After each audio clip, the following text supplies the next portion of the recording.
Back in 2017, I was 25 and I was actually laying low in a completely isolated, dusty stretch of Ector County in Texas. I had an active warrant for a probation violation at the time, which meant that reaching out to the law for help was totally out of the question, no matter how terrifying things got. Now, I was staying in a converted metal workshop at the very end of a long, unlit dirt road with a sketchy guy that I was splitting a salvage gig with. Our dynamic was incredibly volatile too. Massive screaming matches that usually ended with him jumping into our only Jeep and tearing off in it, leaving me completely stranded. And to make things worse, the property was in a massive dead zone. If you wanted enough signal to send a text or even make a call, you had to physically walk over a mile down the dirt track to the main state highway intersection just to get a signal. And one Thursday night at around midnight, we had an absolute blowout. I locked myself in the back tool room to cool off, and when I finally came out, the Jeep was gone again. My phone was completely useless inside of the metal building, and I was so furious and wound up that I decided to just hoof it down the dark dirt road to the highway, figuring that he'd just be sitting in the driver's seat at the intersection where the reception finally kicked in. When I hit the asphalt at the edge of the highway, the road was completely dead though, no Jeep. I was totally on my own, surrounded by miles of flat empty brush and old oil fields. I started walking south along the shoulder toward a 24-hour truck stop that was another mile down the road, opening my phone and trying to call his number over and over as the bars finally popped up. About 10 minutes into the walk, a beat-up white box truck rattled past me, and a block down, its brake lights flared up, and the driver pulled hard onto the gravel shoulder. The engine just sat there, idling for a bit. I couldn't see anything through the back because it was a solid metal cargo wall, but suddenly the driver's side door swung wide open. My skin instantly went cold for some reason too, and I stopped dead in the dark.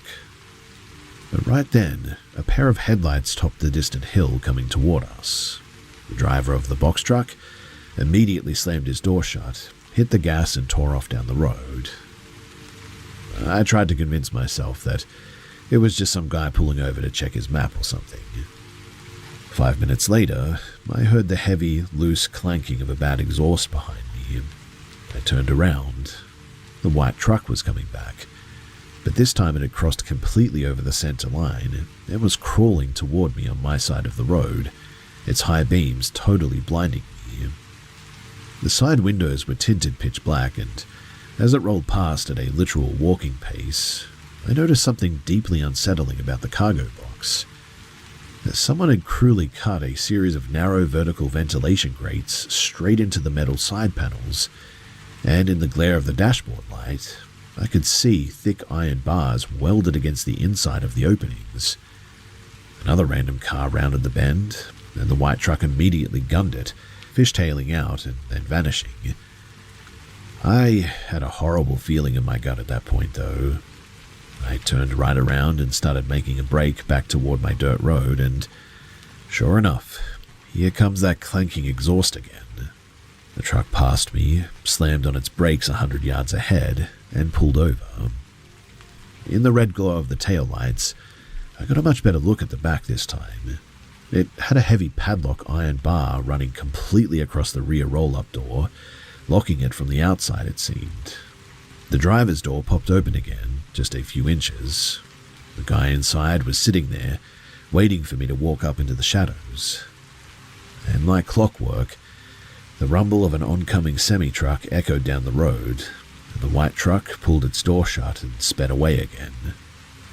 My roommate still isn't answering any of my texts.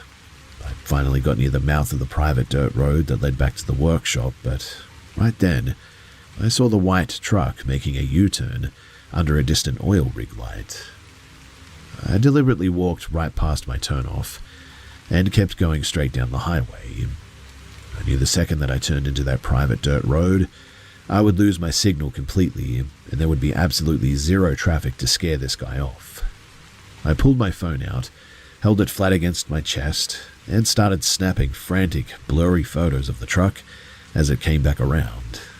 I texted the pictures to my best friend in Austin with the message, "If I don't check in tomorrow, show the cops this truck." The truck accelerated past me again, probably because the driver saw the glowing screen. I used that small window of time to call my friend. I told him to stay on the line with me no matter what, explaining that some freak in a modified box truck was stalking me on the highway. I turned back around and I ran for the hidden dirt road, thinking the phone had finally spooked him. The exact second that my boots hit the dirt incline, the white truck roared back around to the highway bend. I didn't think. I just sprinted up the steep dirt hill faster than I ever have in my life, veering straight off the path and diving headfirst into a thick patch of mesquite brush and cacti. From the shadows, I watched the yellow headlights of the truck slowly roll past my hiding spot, continuing straight up the road toward our workshop. I kept moving through the dark brush, tracking the road by the glow of his headlights. The night was dead silent, except for the old engine. I heard him turning around in our gravel yard before I even saw him, too. I threw myself down behind a rusted piece of old machinery, pressing myself into the dirt. The white truck crept back down the hill, going about 5 miles an hour.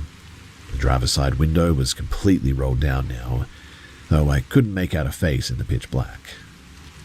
Once the red taillights faded down the hill, I scrambled out of the brush and made a frantic break for the metal barn. But the noise, it returned. He was coming back again. It turned into a horrific game of hide and seek, and I spent the next half an hour ducking behind neighbors' rusted chain-link fences, squeezing between broken-down car parts and junkyards, and crawling through the ditches every time those headlights swept across the dirt road. I finally slipped through the back door of the workshop, though, drenched in sweat and shaking so hard that I could barely breathe. My roommate, he still wasn't home, though. I sat on the concrete floor with the lights off, the phone pressed to my ear, listening to my friend talk to me from about 2 hours away. For the next 3 hours, too, every 20 to 25 minutes, like clockwork, I would hear that distinct rattling exhaust pipe laboring back up the dirt hill. The guy was completely relentless, circling that dead-end road over and over in the dark, looking for where I had vanished. My friend finally arrived at the property around 4 in the morning, after driving like an absolute maniac from the city, apparently. My roommate, though, didn't roll back into the yard until nearly 5:30 in the morning, completely oblivious, only checking his phone after the sun had started coming up. I packed my bags and I left that property 3 days later and never went back to that county. I don't know who that man was or who he was planning to lock behind those iron bars, but knowing that I couldn't call for help made that night the most helpless and terrifying experience of my life.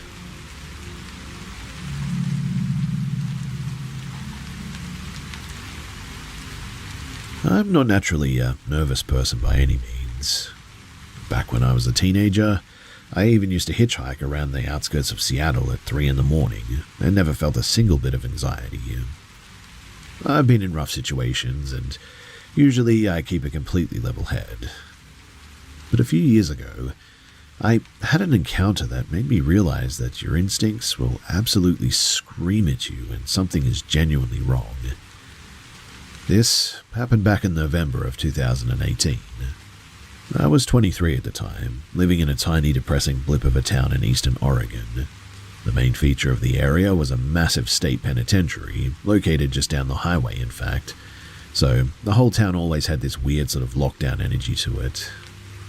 My car had been broken into and totaled by joyriders the week before, so I was desperately looking for a cheap replacement on OfferUp. I found an old Chevy truck for $900 cash, but I didn't have a ride to a bank, so my only option was to walk to the 24-hour Chevron station, about a half a mile away, to hit the ATM. It was a Tuesday night, well past 11, and the streets were totally deserted. The walk was incredibly unsettling too. The sidewalk was lined with these massive, thick bramble bushes, and the shadows were playing tricks on my eyes a bit. I had this intense crawling sensation on the back of my neck like I was being tracked as well, so I actually stepped off the curb and started walking right down the center of the asphalt, just to keep 20 feet of open space between myself and the hedges.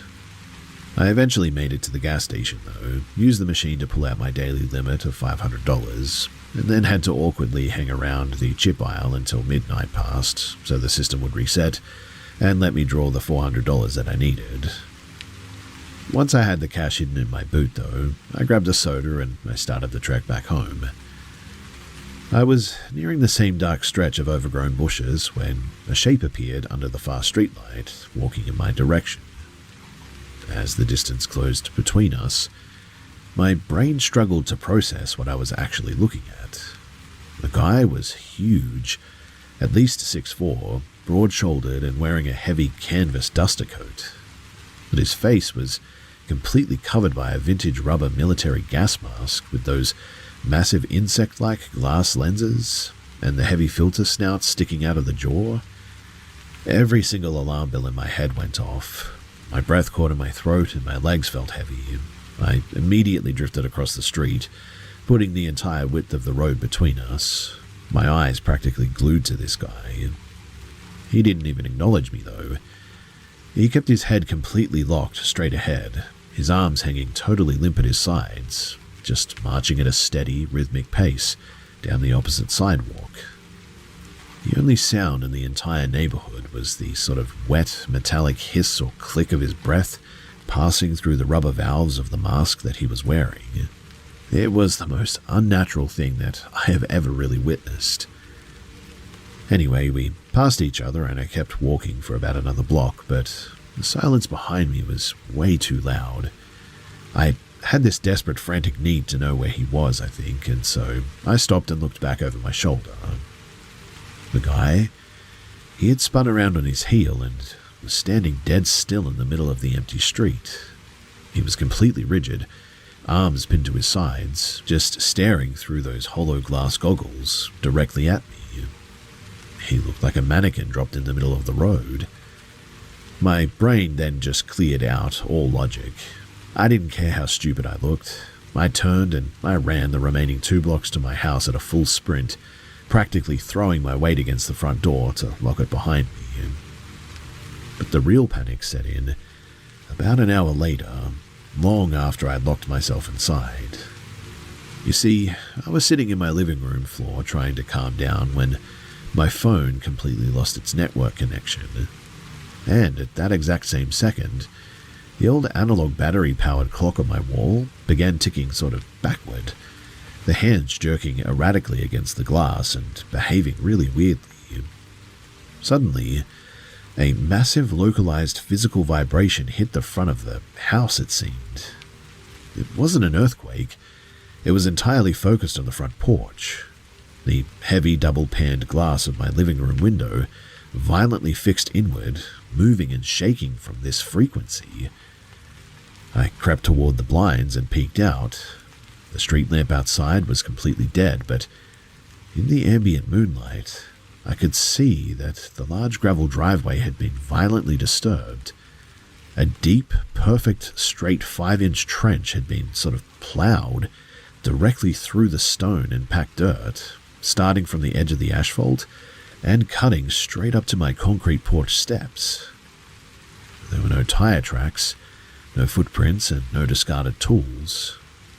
Something huge, though, had been dragged right to my door, and I didn't know what it was. Look, I'm not saying that it was the local edgelord that I saw earlier, trying to get a reaction out of people on a boring weeknight or anything, but the whole thing does seem really coincidental, doesn't it? Anyway, I actually bought the truck the next morning, and I never walked that stretch of road ever again.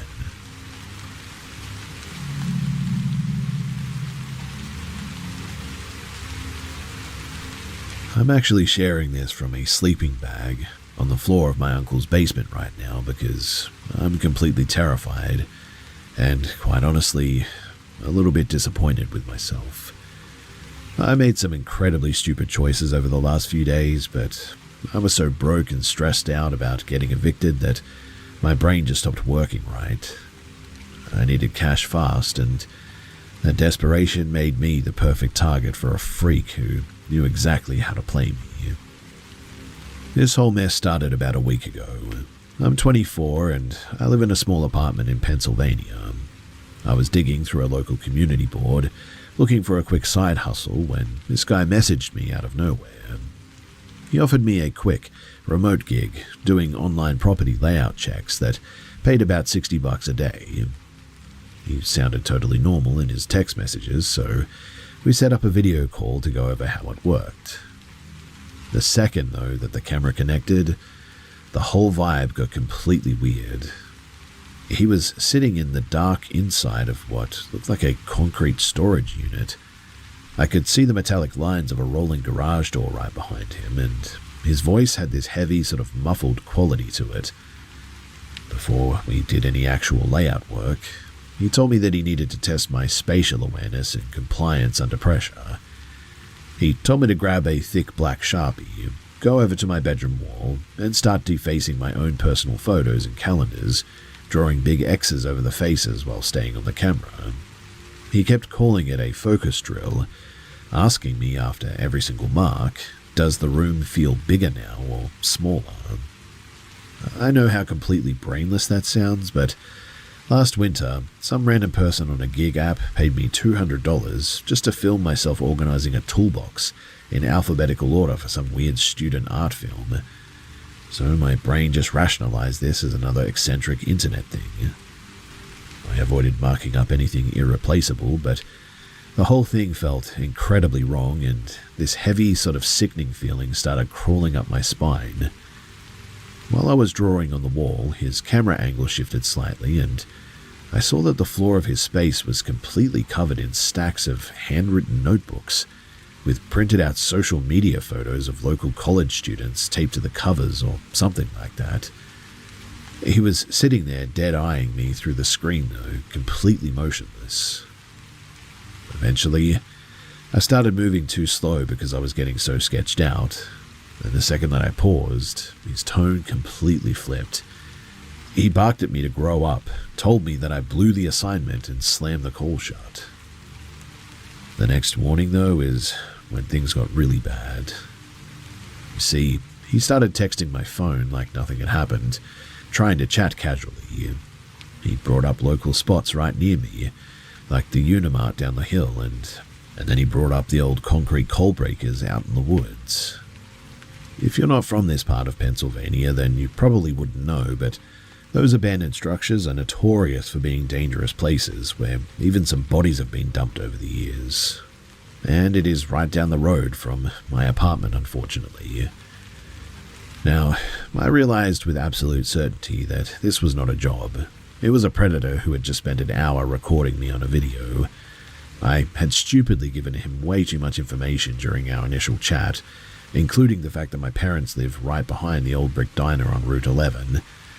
My parents actually left last week for a long trip too, so their house is completely empty right now, which makes this whole thing even worse, but he started hounding me to meet up in person, saying that we could take a drive out by the railroad tracks, or he could just drop me by my place since he lived just around the corner anyway. I've blocked him on everything and deleted my accounts, but I haven't slept in like 2 days either. Every time that a car slows down outside of my uncle's house, my chest tightens up so bad that I can barely breathe.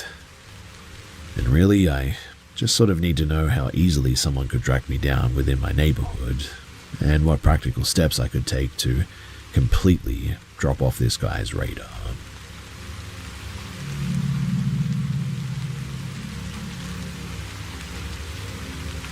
Some people talk about having an internal alarm system for dangerous situations, but you never really realize just how violent that physical reaction is until your chest completely tightens up for you. I'm 24 now, and this went down about 6 months back, but I still cannot shake just how fast a routine, exhausting shift turned into something that felt like a straight-up fight for survival. So, my cousin and I were working a brutal graveyard run, clearing out junk from a massive multi-level public storage facility in downtown Missouri. It was around 2 in the morning, and we were completely dead on our feet, covered in sweat and operating on a massive delay. If you've ever had to haul heavy scrap down those narrow concrete corridors in the dead of the night, then you know that the basement units are a total mess of tight corners and bad lighting. But to get a breather from the stuffy air, we stepped out onto the open-air loading dock at the back of the building because a cool breeze was coming through the alley. It was a crisp, clear night, and the fresh air actually felt incredible after breathing in moldy cardboard dust for like 6 hours straight. We leaned back against a stack of wooden pallets near the industrial trash compactor while my cousin checked his phone. His dad was driving down with a flatbed trailer to help us haul the metal, but he was stuck behind a wreck on the interstate, so we were going to be killing time on the dock for a little bit. That's when this guy walked up from the gravel lot. There wasn't a single red flag about him initially. He looked like every other guy working an evening trade job. Clean cut, heavy canvas work shirt, thick leather tool belt, and wireless earbuds firmly in his ears. He looked totally normal, to be honest, except for maybe the fact that his work boots were completely pristine, without a single scuff or a speck of dust on them, which was barely noticeable at first glance, but he stopped a few feet away and nodded at my cousin. "Hey man, those are really solid steel-toed boots. What brand are they?" My cousin smiled, wiped the sweat from his forehead, and told him. Then the guy shifted his eyes to me, checking out my heavy canvas work trousers. "Yours look pretty tough too. Perfect for tearing down old drywall, huh?" I gave him a standard polite response. "Yeah, I think canvas is the only way to avoid getting cut up by rusty nails out here. Nice leather rig you've got on too." The guy cracked a very thin, hollow smile and said, "Yeah, I'm sure you really think that." The delivery of that was weirdly sarcastic, but I just figured that he had a dry, cynical sense of humor about manual labor or something.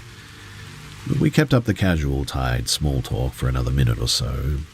He asked us what specific unit number we were clearing out, and we told him that we were working on the abandoned lockers near the freight elevator. And the second that we mentioned the elevator, his face sort of tightened up. He started rambling about the security layout of the facility, but his tone got incredibly bitter and sort of intense. He muttered something about how locks are completely pointless when people are careless, and how none of the property in these lockers actually belongs to the people who leave it behind. We just sort of nodded along politely, trying to be decent to a guy who clearly was having a bit of a rough night. Then, the entire vibe completely shifted. Now, I cannot give you a logical, scientific explanation for what happened next, but the atmosphere on that concrete dock just changed in a split second. A wave of intense heat rushed up my neck, and the hair on my arm stood completely on end. It wasn't standard social anxiety. It was a primitive alarm going off in the center of my chest. The guy's face didn't twist into a scowl or anything, and his voice didn't rise. He kept talking at the exact same volume, but the expression in his eyes went completely dead. He was looking at the two of us the way that a predator looks at a target. There was this sudden, terrifying undercurrent of absolute malice and rage behind his eyes that had been completely hidden a second ago. While he was talking, his eyes shifted away from us for a split second, and he reached into his leather pouch, pulling out a heavy, blunt iron framing hammer. He didn't wave it around or swing it or anything. He just casually started tapping the solid steel head of the hammer directly against his own palm, seemingly bruising his skin over and over again, without looking down. He was just dead-eyeing us the whole time, his lower body completely frozen. My eyes darted to his tool belt at this point. He didn't have any actual construction supplies. No nails, no tape measure, no pencil. He just had that single heavy hammer, which was incredibly bizarre for somebody who claimed he was on site to fix a broken roll-up door. Then, right in the middle of a sentence about locker dimensions, he casually dropped, "I don't actually have a work order for this building tonight." Hearing me say that probably does not sound like a threat at all, but standing on that isolated concrete dock with him, My instincts were screaming that this person was completely unstable and highly dangerous. My cousin is one of those incredibly nice, oblivious guys who gets totally sucked into conversations and misses social cues all the time, and I knew that I had to break the connection immediately before the guy decided to act on whatever was brewing in his head. I didn't want to make a scene or show him that I was terrified, because I felt like any sudden movement would trigger a physical reaction, but I sort of slowly backed away, keeping my voice totally flat. Hey, my stomach is turning from that cheap vending machine coffee. I need to run back inside the front office break room real quick, okay? The guy's head snapped toward me, his eyes boring into my face practically. Oh, the office, huh? I didn't answer. I just walked through the heavy metal fire door, grabbed my cousin's sleeve, and pulled him hard toward the freight elevator. The second that the heavy iron gate slammed shut, I hit the button for the main lobby and pulled out my phone. My voice was cracking from the adrenaline. Hey, we need to call the supervisor right now. Get to the front gate. Do not go back down to the loading bay, okay? Through the echoing shaft of the elevator, I could now hear the guy's heavy boots walking up to the door on the floor above, his voice loud and entirely unbothered. Where did your friend go? Tell him to come back down here. We were having a good chat about the lockers. My cousin finally realized that something was really wrong with this guy, his face going pale as he kept his cool. Actually, we gotta wrap up the inventory. Have a good night, man. The guy let out a low, mocking laugh that echoed down the concrete hallway, clear as day. Yeah, I'm sure you really mean that. A minute later, we burst through the main lobby doors into the well-lit front parking lot. The sheer relief that hit my lungs made me dizzy. And before I could even start explaining why I panicked, my cousin grabbed my arm and looked back through the reinforced glass doors and said, No, you don't have to say anything. That guy was completely unhinged. I felt it too. We hid inside the locked security office until his dad's truck finally pulled up to the outer gate. The second that we ran out, threw our gear into the flatbed and climbed into the cab, his dad turned around, asking why we looked like we'd seen a ghost. I tried to explain what had just happened on the loading dock, my words sort of jumbling together a bit, my hands still shaking from the shock of it. But as the story came out of my mouth, it sounded totally pathetic. I mean, the guy hadn't swung the hammer at us. He had not explicitly threatened us or anything. He hadn't even insulted us. I mean, on paper, it was just a slightly awkward, sort of creepy conversation with a stranger in a storage facility, I guess. And yet, I have never in my entire life felt that level of pure, instinctual terror before. We drove out of the commercial facility loop, and as the truck accelerated onto the main avenue, we passed the perimeter fence of the back alley. The man was sitting entirely alone on a concrete barrier near the dark gravel lot, his hammer lying on the gravel beside him, staring straight down at the asphalt. He didn't look up as our truck roared past, but watching his shape shrink in the side mirror, I knew then with every fiber of my being that we had just walked away from something terrible.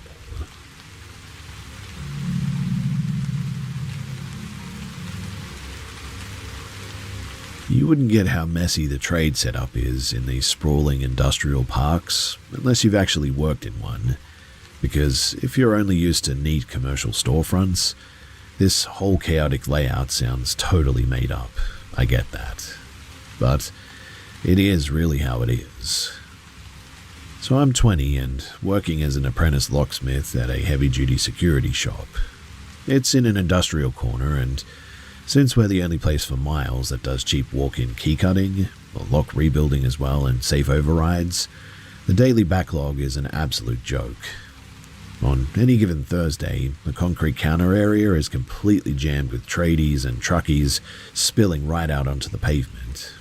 It's loud, fast, and keeping the workshop swinging doors completely secured is basically a lost cause when you're trying to churn through 50 commercial lock sets a shift at least.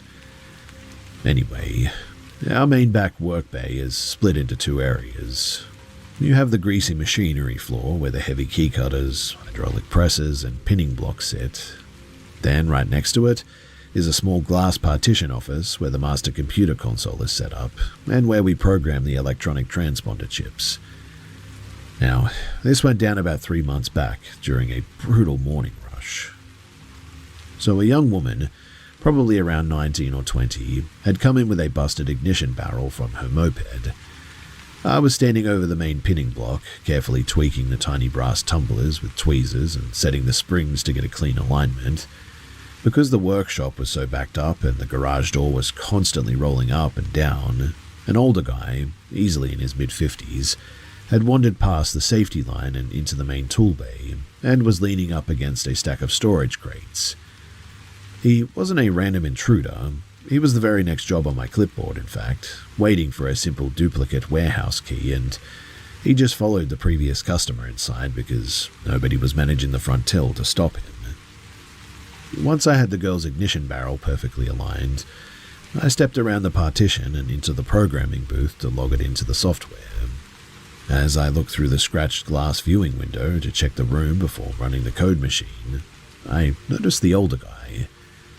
He was holding his smartphone flat against his high-vis vest, tilting the top camera lens up at an incredibly strange angle, pointing it directly at the young woman's lower back while her back was turned to him. While he was aiming the screen, his other hand drifted down into his unzipped pocket, and he casually slipped out a small, heavy silver utility blade. He didn't wave it around or point it at her or anything. He just started scraping the edge of the metal blade directly against his thumb, peeling off thin slivers of his own calloused skin while dead-eyeing her back. He was completely motionless from the waist down, just scraping the blade and holding the phone still. My stomach instantly turned. It was a blatant, dirty attempt at taking non-consensual photos of a customer while she was distracted, paired with something way darker as well. I didn't even log into the computer.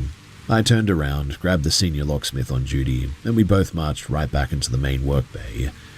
We confronted the guy on the spot, demanding to see his camera roll. He went bright red, quickly fumbling everything as he was trying to shove the utility knife and the phone back into his pockets. But we stepped right up to this guy's face and made him unlock the device right there. Sure enough, his recent folder was filled with 3 different stealth photos of the girl from behind. To make it even worse, one of the shots had been snapped while I was leaning over the workbench, meaning that I was captured in the background of this disgusting gallery. The senior smith grabbed the phone right out of his hand, deleted every single image, and then went straight into a recently deleted trash folder and permanently wiped them from the device storage. Since he was technically a logged customer, and we had already taken his payment voucher for the warehouse key, we made him stand by the door, ran his single duplicate through the automatic cutter, and literally threw his keys at him just to get him out of our hair. But while we were printing his receipt, the guy's entire demeanor shifted from embarrassed to incredibly aggressive and arrogant. He leaned over the wooden counter, pulled out a laminated clip-on badge and snapped, "You people have no idea who you're messing with. I write for powerful people. Give me your names right now." The senior smith was already completely exhausted from the morning rush and wasn't about to be intimidated by some local creep trying to flex a minor trade press pass. She didn't even look up from her monitor, in fact. She just said, "Nobody here has your name. Your keys are done. Get out of my shop before I have the guys from the tire bay throw you into the gravel." He sputtered for a second, realized that we weren't backing down, and literally slunk out of the sliding glass doors. Now, I know people here are going to ask why we didn't call the police or lock the gates or something, but you have to understand the reality of an understaffed industrial shop. We had 3 couriers waiting with pallets in the alley, an emergency commercial lockout call-out coming through the radio, and 0 budget for security guards. We caught him, we physically destroyed the files, and we protected the girl's privacy instantly. Standing around waiting 2 hours for a van to show up over a misdemeanor phone offense just really isn't viable when the backlog is building out into the street, literally. But I will say this, The whole thing left me feeling incredibly dirty for the rest of the week. People came to the trade house just trying to get their everyday gear sorted, and to use that environment to secretly photograph someone who is trying to get a lock fixed is a level of depravity that I really hope that I never have to witness again.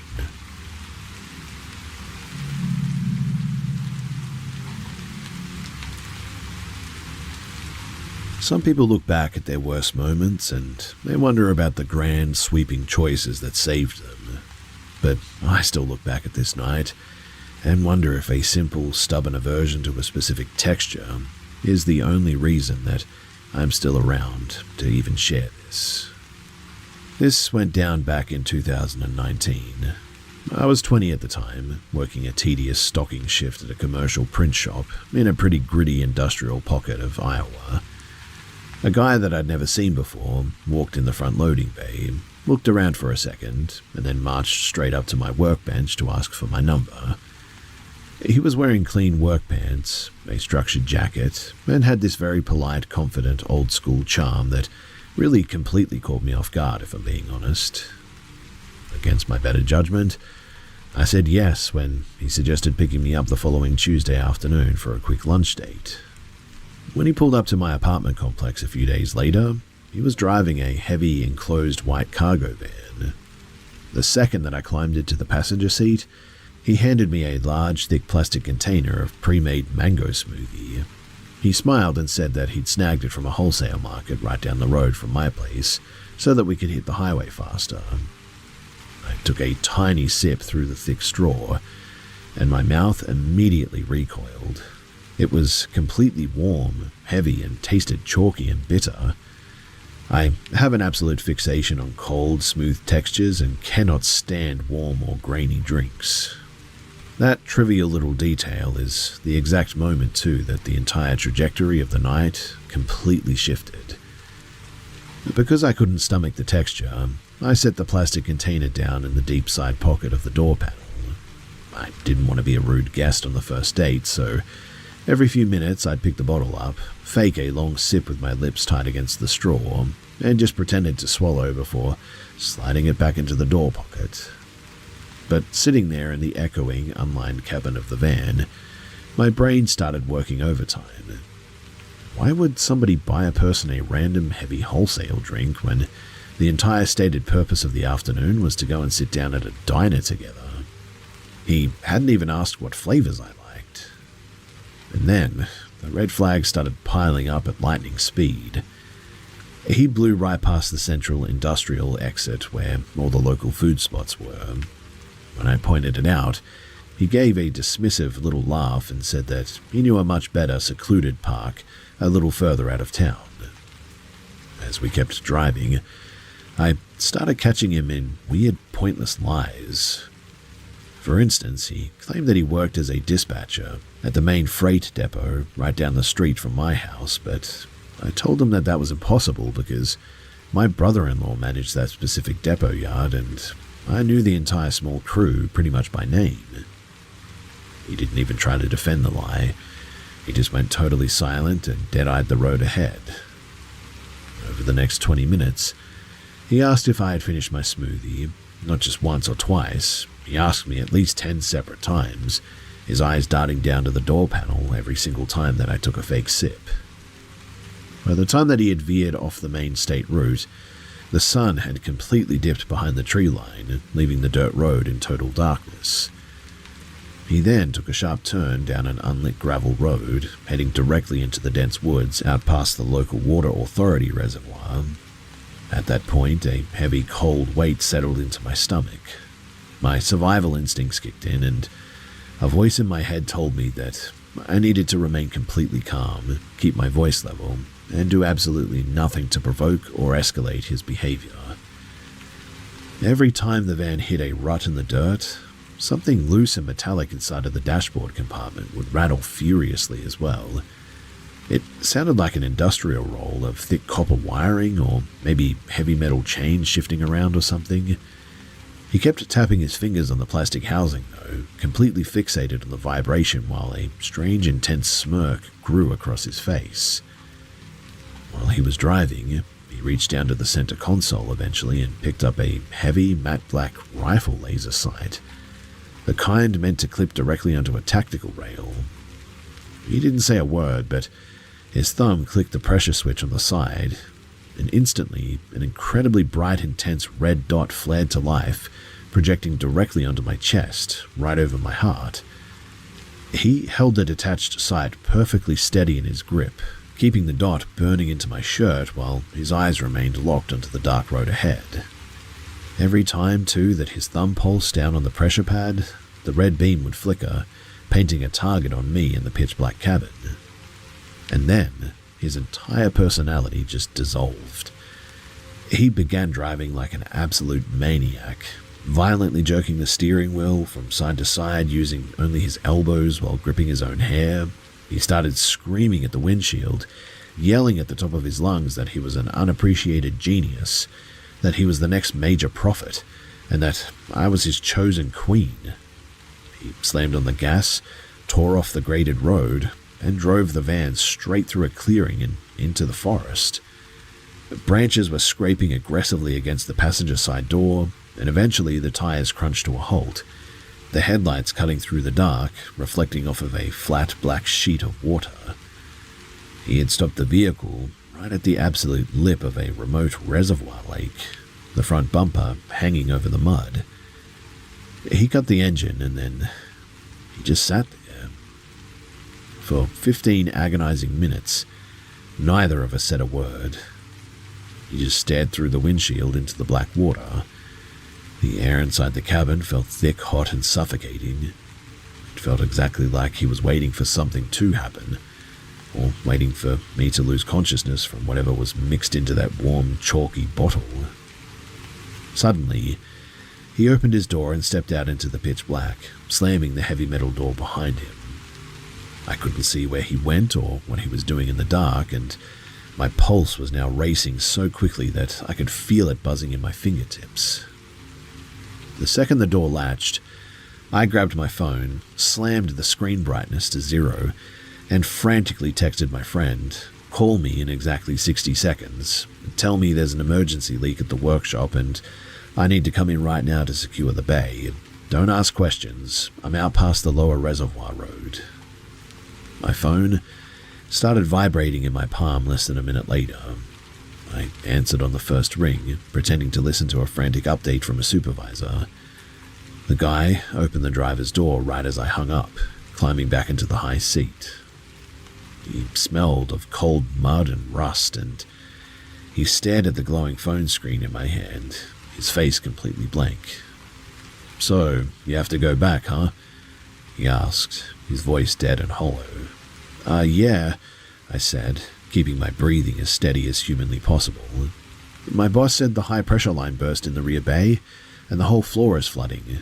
I'm the only key holder with the main valve code." He sat in the dark for another 3 minutes, staring at the lake, before he finally twisted the key into the ignition. He turned the van around and drove the entire 40 minutes back to my apartment complex in absolute unbroken silence. He didn't even look at me when I got out, and he tore out of that parking lot before my front door even clicked shut. I blocked his number immediately, and I never saw his vehicle in town again after that. To this day, I can't look at a pre-made plastic store drink without getting a sick feeling in my throat.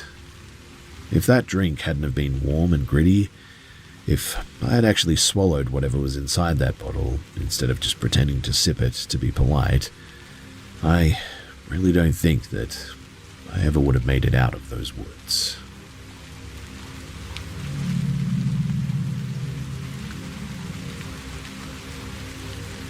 My partner and I currently live above and manage a historic coaching inn nestled in a rural pocket of Gloucestershire, UK. The core masonry dates back to the mid-1700s, and for the first century of its existence, the building functioned as a commercial livery yard and transit stables before being converted into a public house. Because of the ongoing aggressive physical disruptions we experienced during our first year of management, we quietly paid a private spiritual sensitive to inspect the property in 2014. The woman was thoroughly professional, thankfully, but her reaction to the upper layout was deeply unsettling. The first floor function room is a massive 15-foot-high hall dominated by exposed original oak stable beams. Beams that local parish records indicate were used for makeshift judicial executions during the agricultural riots of the 1830s. The sensitive claimed the room acted as a dense, unmapped transit corridor for multiple historic currents, including the residual consciousness of a young girl, roughly 11 years old, who had perished in the rafters, apparently. However, her reaction to the lower cellar, where we store our commercial beer barrels, was far worse. The moment that her foot hit the bottom stone step, her breathing became entirely shallow. She refused to stay inside of the room for more than 60 seconds, claiming that the space harbored a severely hostile, non-human compression of energy that was causing her chest pains. She demanded that we immediately vacate the lower level, in fact. At the time, I sort of just shrugged it off as a psychological suggestibility. But over the last decade, the building's structural anomalies have become entirely, normal. So my partner and several regular patrons have frequently reported watching the distinct silhouettes of an elderly couple sitting at the far end of the oak bar during off-peak hours, only for the space to be entirely empty when staff approached to take an order. I never saw the couple myself, but 3 summers ago, I was tending to the hanging baskets in the rear courtyard when I looked up at the darkened window of the locked upper function room. A man's face was pressed flat against the glass, staring down at me with an entirely rigid, expressionless posture. My partner, a kitchen porter, and 2 suppliers all witnessed it simultaneously too. Assuming that the trespasser had slipped past the staff doors, my partner and the porter sprinted up the wooden staircase. By the time that they threw the doors open, the hall was entirely vacant, but the heavy velvet curtain covering that specific window was still swinging violently when they got there. When we pulled the closed-circuit security logs, the digital cameras showed 0 human presence in that corridor, only the sudden isolated displacement of the curtain as if a heavy weight had brushed past it. There were no open vents or drafts or anything that could account for it. Now, the physical interference in the lower cellar, though, that has had a direct commercial impact. You see, over the past 5 years, every single drayman and cellar hand that we've employed has reported a localized static sensation whenever they change a keg, specifically the feeling of invisible fingers tightening around their hair or tearing at the fabric of their work shirts. Worse too, for a continuous 3-year period, the building's main industrial fire and burglar alarms would trigger simultaneously at exactly 3:03 a.m. almost every night. Every single diagnostic log indicated that the trip originated from the cellar sensors. Whenever my partner went downstairs in the dark to investigate a potential break-in, he would find the heavy pressurized brass coupler lines manually disconnected from the metal keg heads. And anyone who works in the trade knows that engaging a commercial keg coupler requires an immense amount of deliberate, downward physical force and a twisting lock mechanism too. Yet, these line hoses were being systematically uncoupled and thrown into the damp flagstones, causing us to lose hundreds of gallons of premium stock. We had the manufacturer out 4 separate times as well to recalibrate the alarm hardware, and each time the technicians verified that the batteries, the wiring, and the optical sensors were entirely flawless. Simultaneously too, the activity began breaching the perimeter of our private residential flat upstairs, which sits directly adjacent to the historic function room. Every evening at 3:03 a.m., on the dot, we would hear the rapid, light tapping of small bare feet running the entire length of our internal hallway, occasionally accompanied by a flat whispering hiss, which was terrifying. We share our quarters with 2 terriers and 2 cats, and whenever the hallway sound started, the cats' hackles would rise instantly, their fur standing completely on end as they stared blindly into the dark corridor. The dogs would crouch low against the bedroom door, emitting a deep and sub-audible sort of growl that vibrated through the floorboards. During the absolute peak of this activity, though, in 2022, I began experiencing a severe and unexplained physiological reaction, is the only way that I could put it. Every morning I would wake up covered in deep purple clustered bruises across my torso and inner arms, accompanied by a wave of intense and debilitating nausea. The bruising was so severe as well that my GP admitted me to the regional infirmary for extensive hematology panels, checking me for various aggressive blood conditions and cancers. Over 6 months, I underwent hundreds of blood draws and 5 separate internal scans, you name it. The specialists, though, were just completely baffled. My clotting factors were pristine, my vascular system was entirely healthy, and the hospital officially logged my case as a medical anomaly. The activity experienced a massive decline last year, though, giving us a brief window of just total peace, which was absolutely serene. However, I am currently 20 weeks pregnant, and 3 nights ago, the atmospheric weight returned to the flat. My partner, he was cashing up the tills downstairs when I heard 2 distinct heavy female coughs originate from the empty armchair in our private living room. The dogs instantly whipped their heads towards the empty chair, their ears pinned back.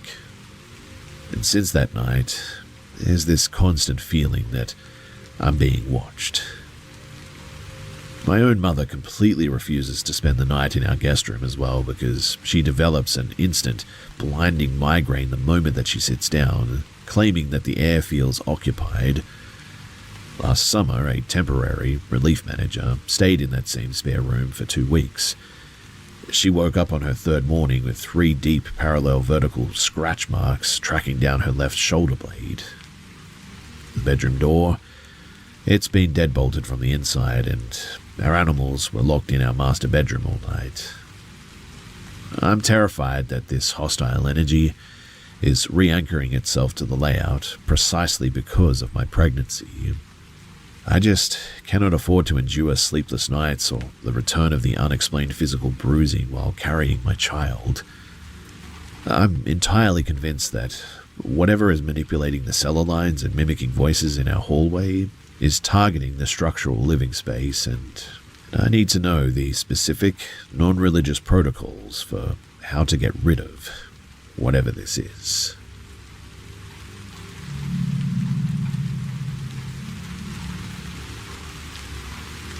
This happened back in 2018 when I was 23 years old.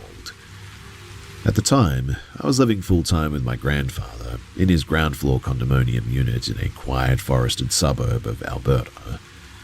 The suite, it sat at the very back of the complex, facing a dense unlit belt of pine trees. On this particular weekend, my 14-year-old sister and my 4-year-old brother, they were staying over so that I could look after them while my mother was away. My partner, who was 24 as well, was also hanging out with us too. It must have been around 8:30, and the evening was entirely normal. We were all gathered in the main living area, which featured a large sliding glass door opening directly onto a concrete patio, and a secondary deep-set picture window looking straight into the tree line. Because it was pitch black outside, we had drawn the heavy fabric vertical blinds across the sliding door, but the smaller picture window by the television, it was still uncovered. We had dragged a double mattress into the center of the room so that the kids could watch a movie at night. My little brother was sitting on the edge of the mattress in just his diaper, right in the middle of changing into his pajamas, and I was standing about 3 feet away, directly aligned with the open glass of the picture window. My partner had literally just stepped out the front door to drive down the block and pick up some takeaway food. The locks on the front door had clicked shut maybe 30 seconds prior, and then the room just completely transformed.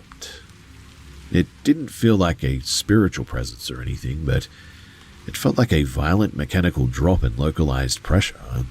The air was instantly sucked out of the room, causing all of our ears to pop painfully, and the ambient sound of the television to go entirely muffled, like we were suddenly underwater. The sensation was so physical too that my 14-year-old sister instantly whipped her head around to look at me, her eyes wide with confusion. In the exact millisecond our eyes locked, my 4-year-old brother stood up perfectly straight on the mattress. The color drained from his face so fast that he turned a sickly translucent grey.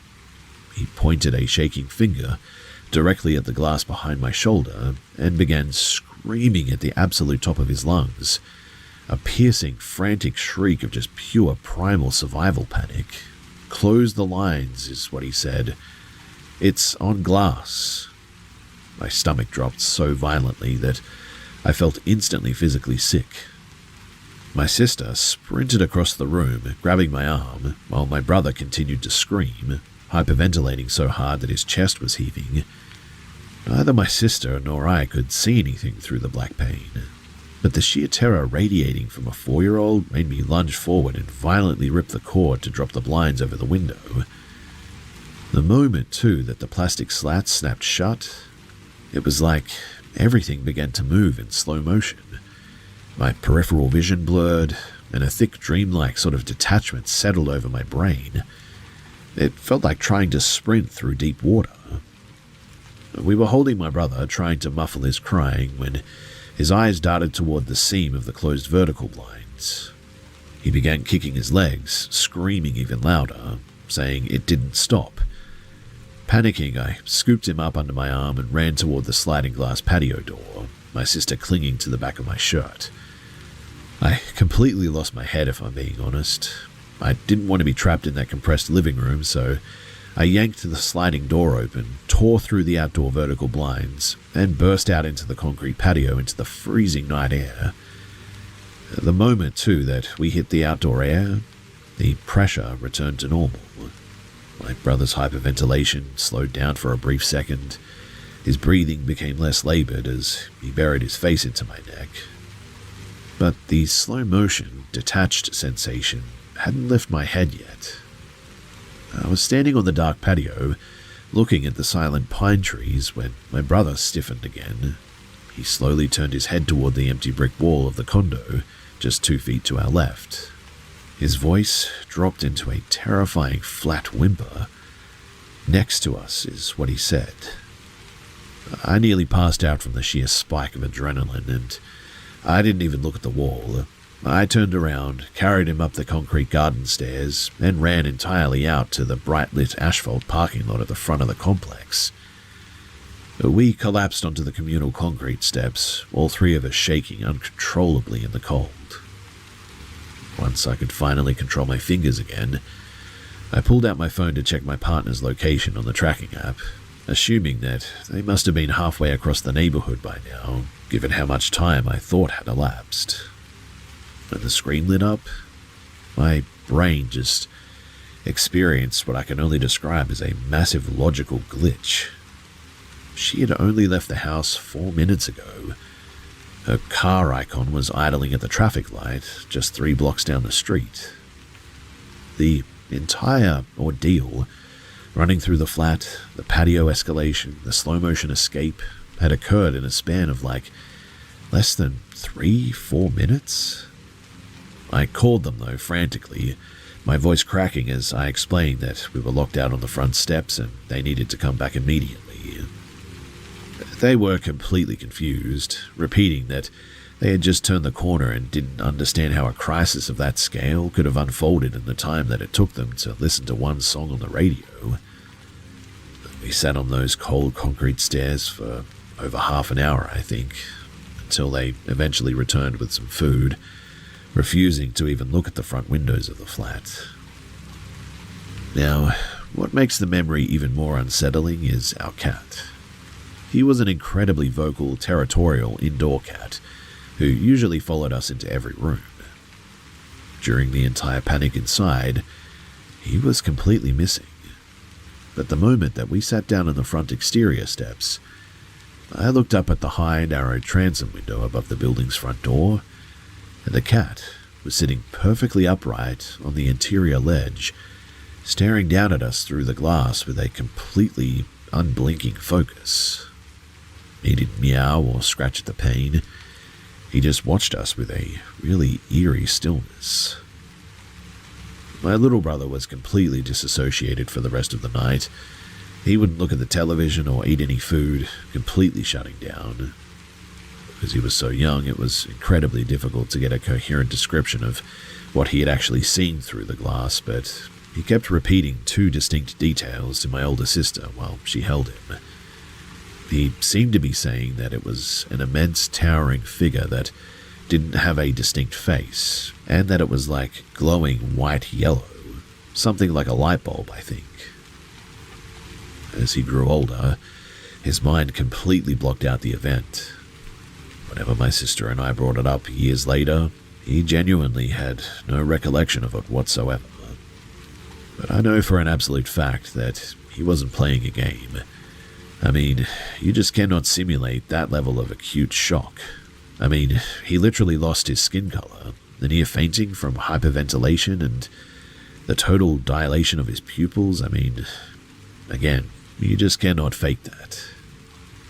My grandfather's condominium always had a strange feeling to it. But that specific night was a complete physical breach of the property's perimeter. My sister and I, we never saw anything, but the physical displacement of the air in that room, it told us everything that we needed to know. Whatever my little brother was looking at through the glass, it wasn't standing on the lawn. It seemed to be right there, and somehow it was manipulating the entire environment.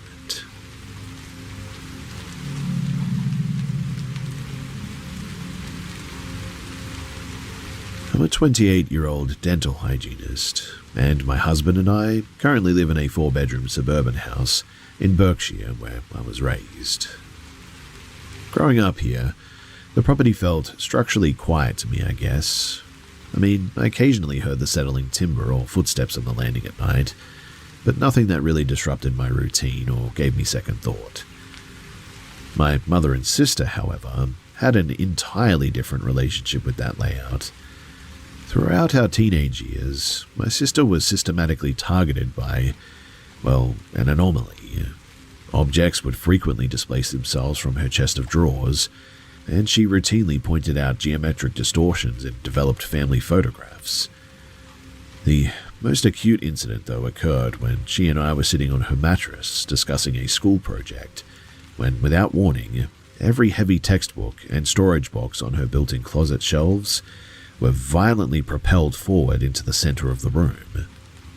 My sister jokingly designated the presence as Alfred, a piece of dark humor that turned incredibly sour when a maternal aunt uncovered parish records indicating our great-great-grandfather, of the same name, had passed away from an aggressive fever in that exact sector of the house.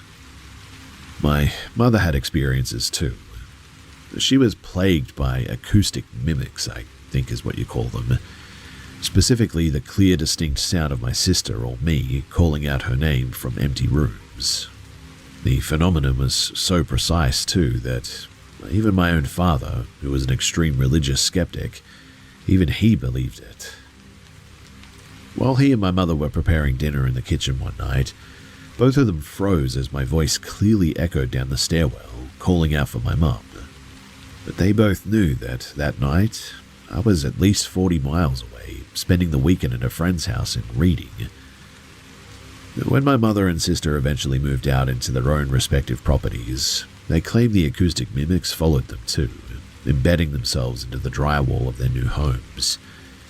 I assumed that they were simply hypersensitive, because when my husband and I took over the mortgage of the childhood home 3 years ago, the place was entirely quiet.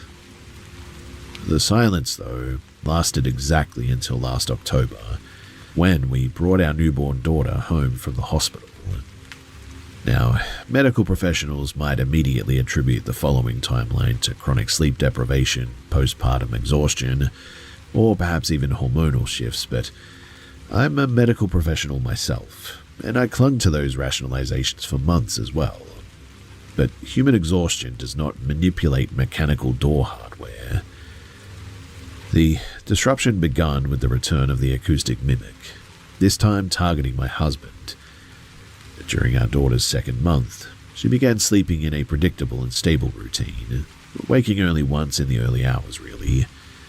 Because my husband worked long shifts as a structural engineer, I took over the night shift responsibilities entirely so that he could remain rested. Yet, despite him being deep asleep in the master bedroom, he began waking up to the unmistakable sound of my voice whispering his name directly from the dark ensuite doorway. And then, the anomalies began focusing strictly on my proximity to the baby. The first physical escalation occurred at 2 a.m. during a night when our daughter was entirely inconsolable, screaming from acute colic. I was pacing the length of the nursery, bouncing her against my shoulder, when the ambient temperature in the center of the room just instantaneously dropped.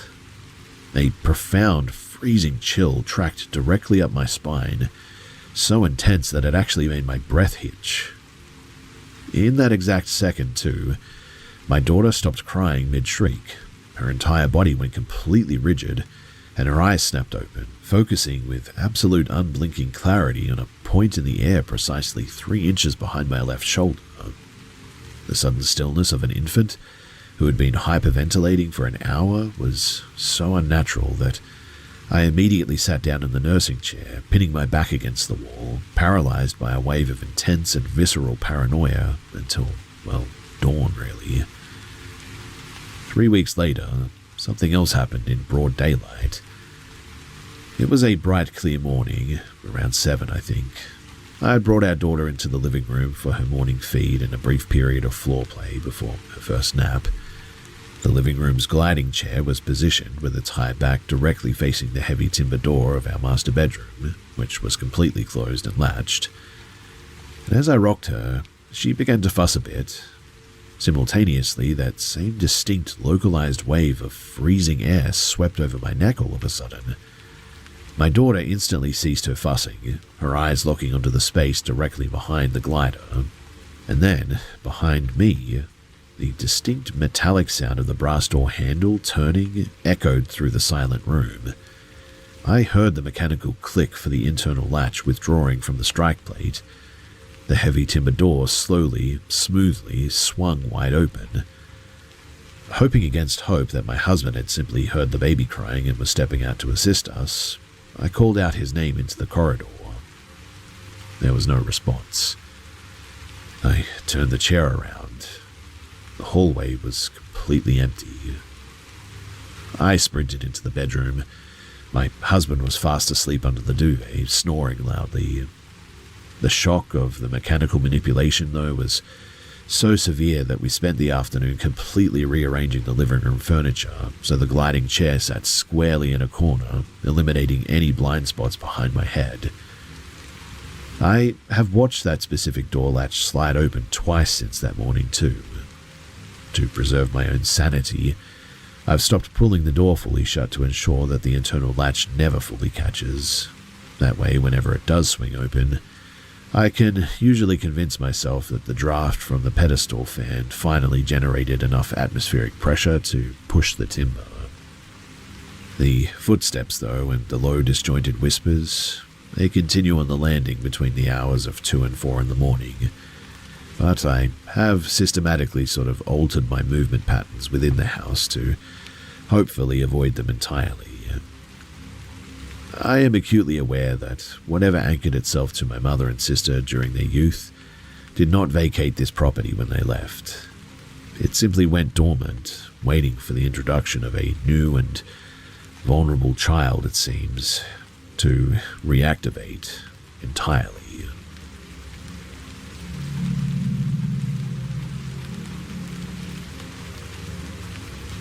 I'm 21 and a uni student, living in an old multi-story house in the suburbs of Nottingham. Looking back, my childhood here was full of weird habits that my mum always blamed on night terrors. She used to tell me that she'd find me standing completely stiff in the dark at 3 in the morning, my face just inches from the wall, having full, quiet conversations with the bare plaster. But as I got older, the things happening in the house became impossible to explain. The worst spot has always been the basement. Ever since I was a little kid, I've had a gut-level hatred of going down there. The air always felt incredibly heavy and metallic, enough to make me instantly sick to my stomach every time.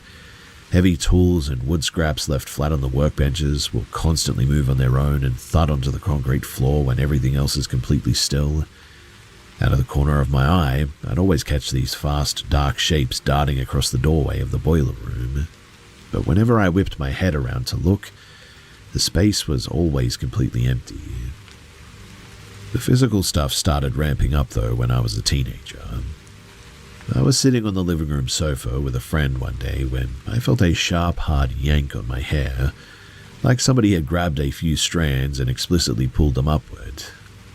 I spun around instantly, but the sofa was pushed flat against a solid brick wall. The weird thing though was that there wasn't even an inch of space for someone to be hiding there. At the same time, we kept seeing this incredibly tall, dark shadow around the house. For years, I tried to convince myself too that it was just a weird optical illusion from the streetlights outside, but the shape was always exactly the same. The first time that I saw it clearly, I was about 17. I was lying awake at night and looked out of my open bedroom door toward the landing, and standing right against the guest room frame was a massive pitch-black silhouette. It was so impossibly tall and gaunt that its upper body had to bend at a sharp and unnatural angle just to fit under the ceiling. When I told my dad about the weird shape the next morning, his usual practical, no-nonsense attitude completely dropped. He's a total skeptic who doesn't believe in anything paranormal, but even he went totally pale and admitted that he'd seen the exact same giant silhouette in that exact same corridor 3 months earlier. Things started getting a lot more aggressive after that too. One winter night, I walked into my dark bedroom and saw a low, dark shape with what looked like multiple limbs scramble across the carpet. Thinking it was one of our German shepherds, I watched it head straight under the carpet, but the gap between the base of the bed and the floor is less than 6 inches. And I mean, there's just no physical way that a big dog could fit under there. When I called out, both of our dogs came trotting up the stairs from the kitchen downstairs, completely clueless. The scariest thing though, well, that happened 2 winters ago when my sister and I were home alone, and is why I'm here.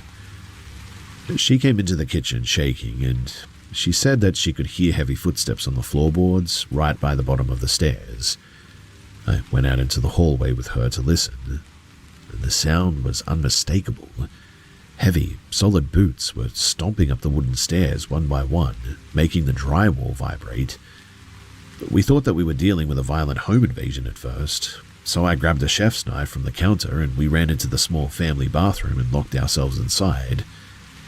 Through the thick wooden door, we listened to those heavy, deliberate footsteps pacing back and forth along the narrow hallway carpet. We were absolutely paralyzed with fear. We heard the front security door downstairs slam shut so hard that it rattled the pipes. Assuming that the intruder had left, we stayed locked into the bathroom and phoned our grandmother, who lived just 2 streets away, asking her to bring her spare keys and check the outside of the house. When we saw her car pull into the gravel driveway, and she knocked on the window, my sister and I finally came out to unlock the door. Every single door and window, the front door, the back porch, all the downstairs window latches, were all locked and bolted from the inside. Nobody else had a key except my parents, and they were miles away in London. Whatever had marched up those stairs and slammed the door had never actually broken a physical lock to get in or out. The house, it really took a turn for the worse about 3 months ago, though. Out of pure curiosity, I downloaded a ghost hunting audio app on my phone to check for electronic voice phenomena, and ran a few cycles down in the basement at one point. The audio files actually picked up clear, muffled voices that seemed to answer my specific questions. Ever since I did that, the whole atmosphere of the house has turned just incredibly hostile. The air feels permanently heavy, and our dogs flat out refused to step out onto the upstairs landing anymore. 2 nights ago, it finally breached our bedroom too, I think. A friend and I were sitting on the bed when Alexa, from Amazon, on the dresser, suddenly went dead silent. And right then, the heavy power cord was violently yanked sideways straight out of the wall socket and dropped to the floor. In that exact same second, too, the closed bedroom door was thrown inward with a massive bang, like somebody had smashed a heavy shoulder into it. The final straw, though, that happened yesterday afternoon while we were clearing out the old wooden coat closet in the front hallway. Scraped and deeply charred right into the hidden plaster wall behind the coat hooks was a horrific image. It looked like it had been systematically burned into the wall with a high-temperature torch or something. The burn mark showed a small, featureless child tightly clutching an electrical wire, following the line down toward the floorboards. Standing directly behind the child was a second, much larger shape, with long, stretched-out hands wrapped completely around the small figure's neck. The soot residue is completely fresh too, and the smell of the burnt plaster is still leaking out of the closet. We are now actively looking for a new place to live, and whatever has burned itself into the walls of this place isn't staying hidden anymore, and we just don't want to be here.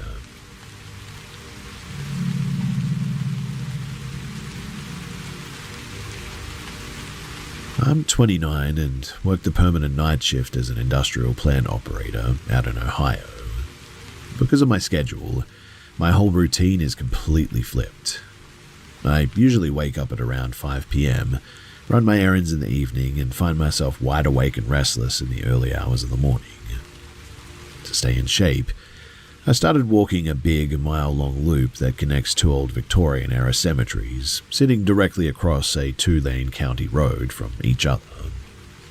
Because of my shifts, I usually do these walks between 2 in the morning and 4 in the morning. Even though the place is totally isolated, it never really creeped me out. The grounds, they always felt completely quiet and just sort of empty. Anyway, last night was really no different. I got to the fence of the larger cemetery at around 2:30 and I parked my car right against the iron railings, directly opposite the gates of the smaller yard. I started my routine by crossing the road into the smaller cemetery, using a small flashlight to read the old headstones.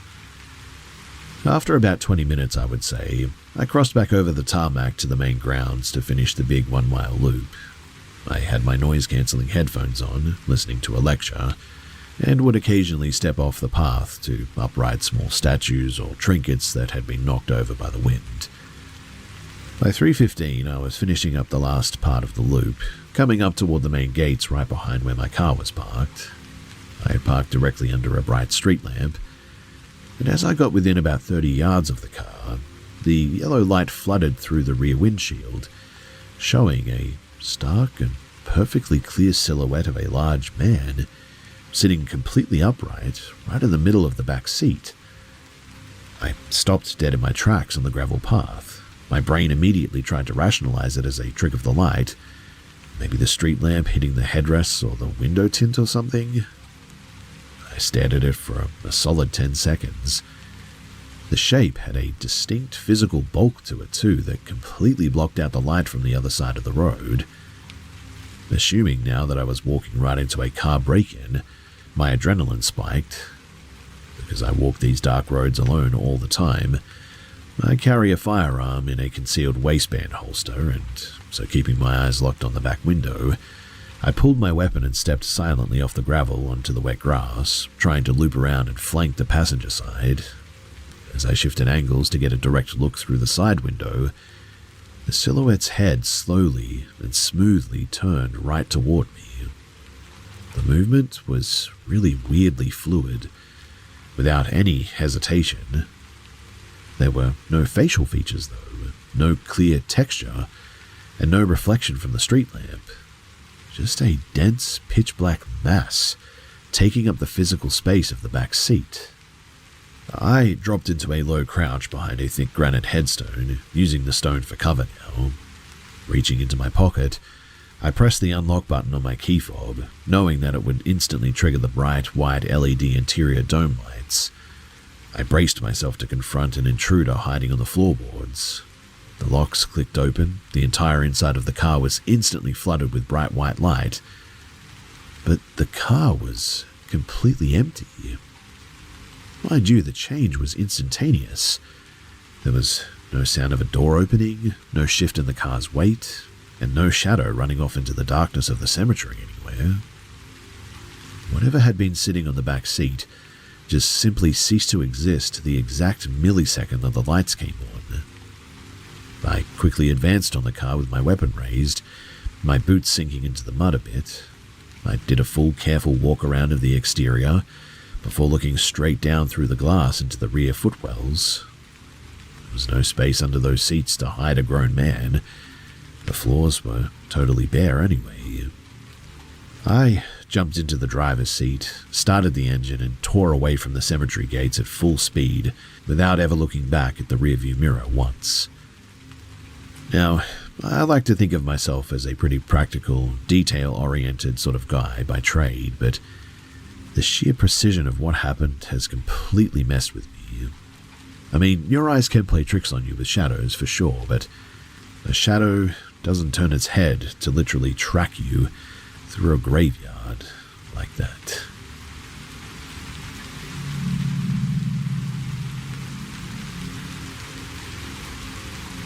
Back in the winter of 2008, when I was 16, my family moved into a pretty damp and drafty apartment.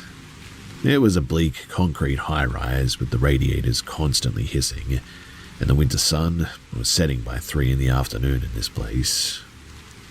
During those long, dark afternoons, I used to read tarot cards for my school friends on the kitchen table, never for money or anything, but just to pass the time a little bit.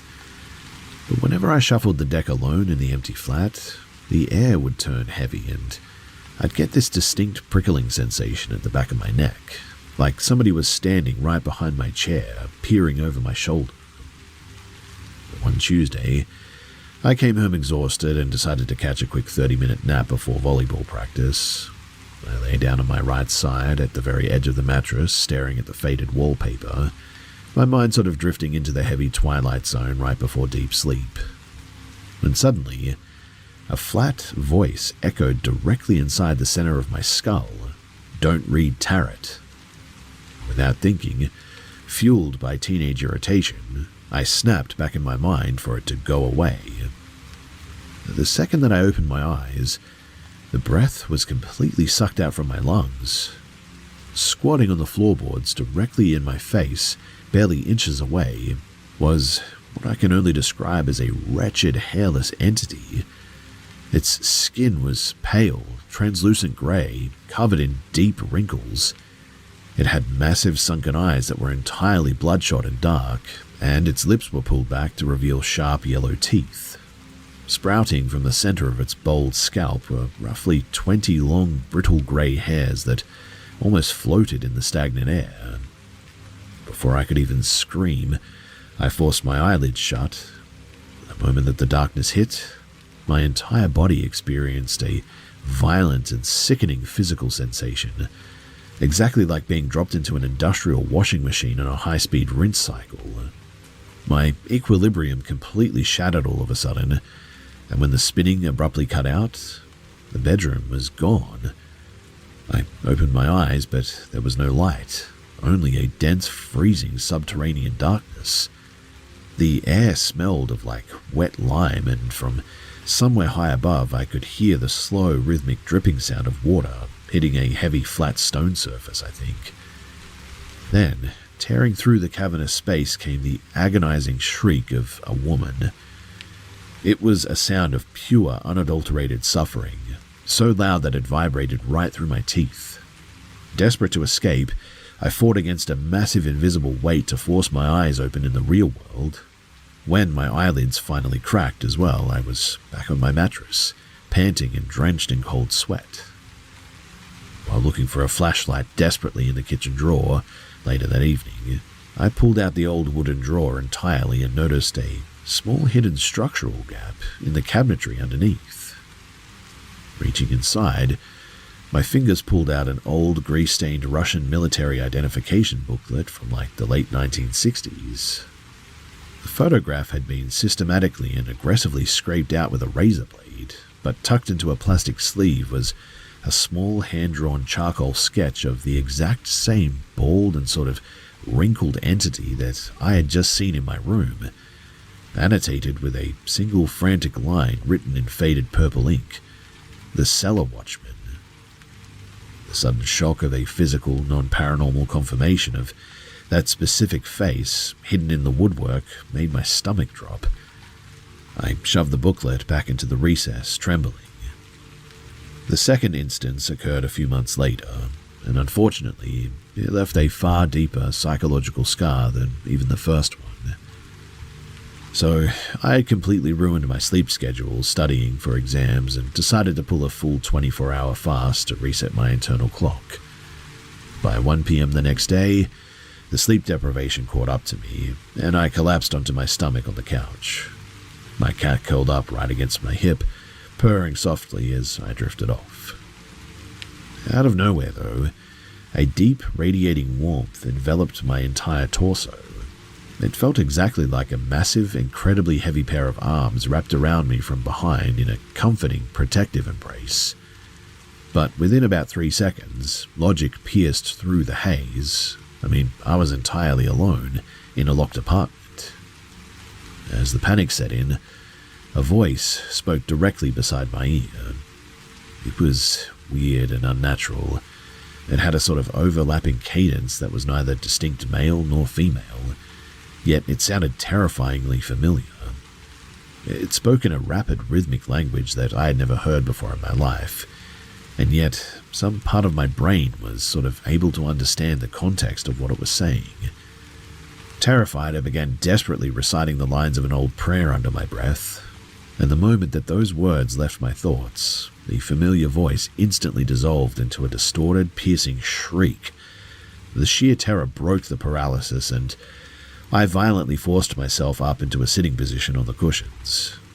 My cat was sitting perfectly calm at the foot of the couch, staring blankly at the empty corner of the room. The second that I tried to stand up, my vision completely tunneled out, and I instantly blacked out cold onto the mattress. I woke up some hours later, and I didn't know what had happened. The final and most calculated breach occurred after we broke the lease, though, and moved to a remote ground-floor farm cottage. The cabin was bordered by miles and miles of dense protected timberland, and for the first 2 months, the mountain air actually felt entirely inert. But by late November, things came back, seemingly targeting the rear utility wall almost every night at exactly 11 o'clock. It sounded exactly like a handful of coarse gravel or heavy river dirt was being aggressively hurled from the tree line directly against the external housing of our large cast-iron HVAC compressor. On the night of June 17th, and I remember this, I sat up in the dark kitchen to listen for it myself. Right on the hour the impact came, 3 distinct heavy volleys of gravel rattling against the metal casing. My father and I immediately grabbed our industrial flashlights and sprinted outside, sweeping the beams across the perimeter. There were no animals, no low-hanging branches, and absolutely no fresh debris scattered on the concrete pad around the unit. We even had a technician pull the shroud apart a few days prior. The internal fans and the coils were entirely clear, and the casing was structurally sound too. The situation shifted violently 3 days later, though. Around 6 in the morning, while the entire household was still asleep, a massive explosive impact literally detonated against the utility wall. This time it didn't sound like loose gravel, too. It sounded more like a heavy, dense boulder had been launched directly at the metal compressing casing. The shock wave was so severe, too, that the cast-iron housing violently shuddered against the concrete, and the heavy condensation that had pooled onto the internal fins was physically sprayed across the window glass inside. We bolted out the back door in our undershirts, expecting to find a shattered window or a pile of loose rocks or something. but the yard was completely bare. There wasn't a single grain of dirt or a stray pebble on the concrete pad anywhere. But when I knelt down with a flashlight to inspect the metal shroud later that morning, I discovered 3 deep, jagged structural dents driven right into the thick iron plating, something that would require an immense amount of force or energy to do that. I really don't know how something like that even happens, and so, to this day, I still have no explanation for it.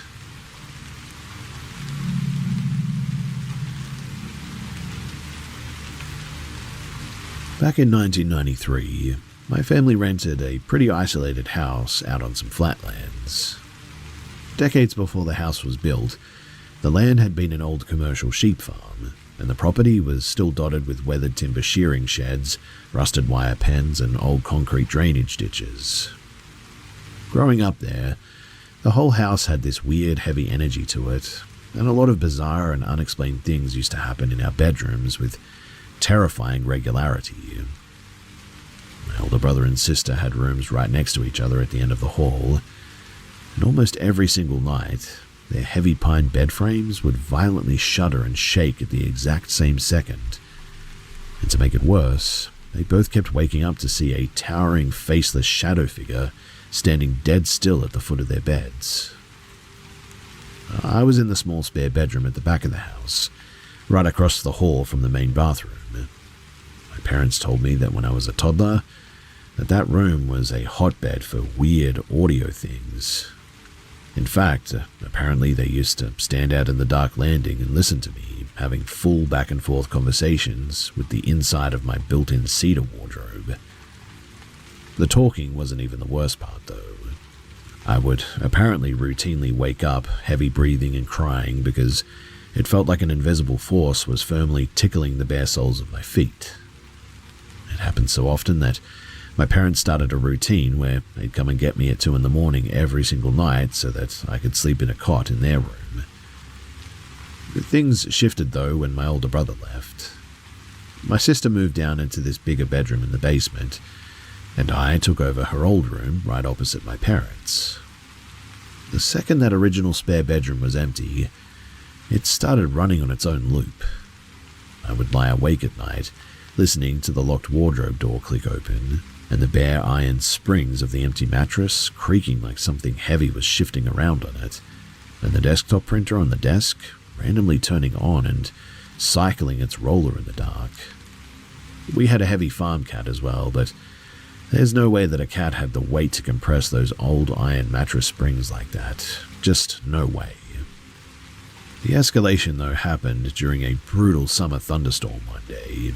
A lightning strike blew out the local transformer, plunging the entire house into pitch-black darkness. While I was dead asleep, I ended up sleepwalking that night. My mum woke up to the sound of me screaming for her from across the hall, and when she ran out into the landing with a flashlight, she found me trapped in a bizarre and sort of mindless loop. I was marching straight into the closed doors of the empty spare room's wardrobe, back up 2 steps and then throwing my entire weight against the wooden frame again and again. The exact second that my mum grabbed my shoulders to snap me out of it, the power suddenly kicked back on, flooding the hallway with bright light. And in that split second, I remember sort of waking up all of a sudden.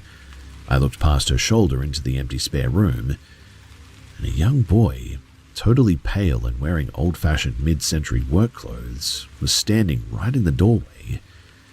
He made a slow and deliberate come here sort of gesture with his hand before he just vanished after I blinked. The winter that my grandmother came to stay for the weekend and slept in that spare room, the next morning, she stormed into the kitchen completely furious and confronted my father. "Why did you come into my room and wake me up at dawn?" she demanded. My dad was totally bewildered and told her that he hadn't gone anywhere near her room. My grandmother thought that he was playing a sick joke and laid out exactly what had happened. She said that a man with my dad's exact build, height, and hair had stepped right out of the wardrobe. He walked to the bottom of the bed and forcefully grabbed her big toe to wake her up. When she asked what he wanted, the figure replied in a flat and sort of monotone voice, "You need to assist with the yard maintenance, minutes. It was the middle of January and the yard was buried under 3 feet of packed snow. The figure then just sort of turned around, walked back into the wardrobe, and the latch clicked shut. The final thing that happened, though, was when my mum and I both caught a brutal winter flu one day. To keep my dad from catching it before his shifts at the manufacturing plant that he worked at, my mother and I moved into the spare bedroom to isolate a little bit. In the early hours of the morning, I woke up to that exact same terrifying feeling from my childhood. Invisible fingers aggressively tickling my feet, followed by the distinct weight of a human body settling down into the mattress right next to me. At first, thinking that my mother was shifting over to comfort me, I rolled around to face her. The space beside me, though, was completely empty. Through the open bedroom door, I could see the bathroom light shining into the landing too, and my mother was standing at the sink across the hall, pouring a glass of water for herself. When I asked her why she had reached under the covers to touch my feet, she stopped, turned around, and looked at me with just pure terror. Whatever was living inside of that house wasn't just a random echo. It was actively mimicking our voices and shapes to seemingly get close to us while we were sleeping.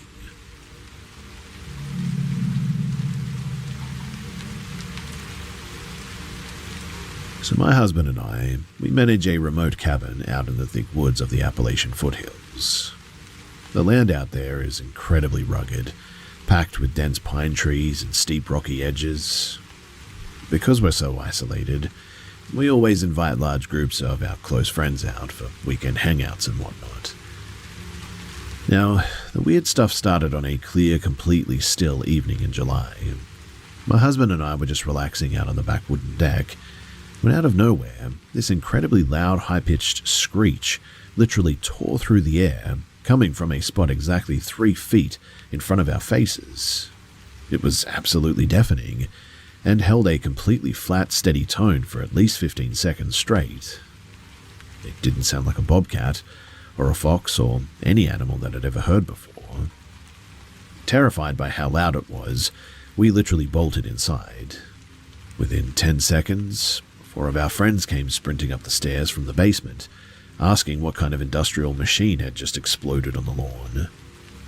Exactly 10 minutes later, while we were all gathered in the kitchen, that exact same 15-second screech went off again from the same spot on the deck. And well, that was really it. We locked all the security doors and stood lookout for some time, but we never saw anything. Things escalated, though, immediately after that second screech. My husband unlocked the front door to walk down the gravel driveway with a high-powered flashlight to go and check the perimeter. And about 2 minutes after he had stepped into the dark, my 8-year-old daughter grabbed my shirt, trembling. "Mummy, why is Daddy doing that through the window?" I turned toward the front door. Standing right on the porch step was a shape, with my husband's exact height, build, and clothes. But his posture was completely wrong. His chin was sort of pinned flat against his chest. His eyes were rolled up, looking at me through his eyebrows, and his hand was rapidly scratching against the solid wood door. Thinking that he was just pulling some stupid, badly timed prank to break the tension, I rolled my eyes and walked back to the kitchen. When my husband walked through the front door 5 minutes later, my daughter immediately asked him why he was acting so weird on the porch. He stopped dead, totally confused. "What are you talking about? I've been out at the main utility gate 300 yards away for at least the last 5 minutes. I've spent years trying to get him to admit that it was an elaborate joke, but he completely denies it. Even that night, while our daughter was having a massive hour-long panic attack over it, he swore on his life that he never went near that porch. The next night, the physical interference moved even closer. I was standing on the back deck when a bunch of small, heavy stones were hurled from the roofline right past my left temple, hitting the wooden deck with a lot of force. At the exact same time, the high-pitched screeching started up again out in the tree line. Assuming that one of our weekend guests had snuck outside to mess with us, I marched down the deck stairs to catch them. My daughter came with me into the gravel yard, and we tracked a dark shape moving toward our parked pickup truck. When she leaned down to look under the chassis, she froze. One of our close friends was lying perfectly flat on his back on the gravel, right under the engine. He was completely motionless, his eyes wide open and staring blankly at the underside of the truck. I called his name over and over again, telling him to get up, but he just didn't move a muscle. He didn't blink, twitch, or say a word. What made it truly impossible, though, was that the high-pitched screeching sound was blasting from the air right next to his head, and he didn't even seem to flinch. Terrified by how catatonic he was, we quickly left the truck and ran back into the house. 10 minutes later, we found that exact same friend walking up the lower path from the woods, laughing and talking casually. We all went inside together. As we walked into the kitchen, that same friend stepped out of the basement door. His hair and clothes were completely soaked with water, and he slipped on the tiles, wiping out hard. I snapped at him immediately. That is exactly what you get for pulling that garbage under the truck outside. He sat up on the floor, totally clueless. What truck? I've been downstairs in the hot tub for the last 45 minutes. None of the 9 other people in the house had seen him leave the basement or walk past the kitchen, even though the only way in or out was through the single door where we were all watching. Both my husband and our friend haven't budged on their stories for 7 years at least, and neither of them seemed to be responsible for what we saw those days. A few months later, too, while clearing out some old brush near the porch, my husband found a weird sort of thing hidden right against the foundation. Tucked into a gap in the stone siding was an old heavy iron logging chain. It hadn't just fallen there. The chain was actually tightly wrapped in thick layers of coarse matted human hair, mixed with old grease or something, all bound tightly together with heavy copper wire. We pulled it out and we burned it, wanting it gone. The property, it's been completely unstable ever since that weekend. On top of everything, the acreage has been under constant aggressive territorial harassment by a massive black bear that tries to smash through the kitchen windows at the exact time every single day, basically. I don't let my daughter out on the deck after sunset anymore. This has only been happening for the last month or so, but again, it's just another one of those weird things that happens here. Whatever that sound is, though, and the mimics that we see from time to time, well, I just hope that it all ends soon, otherwise I don't know if I can live here permanently.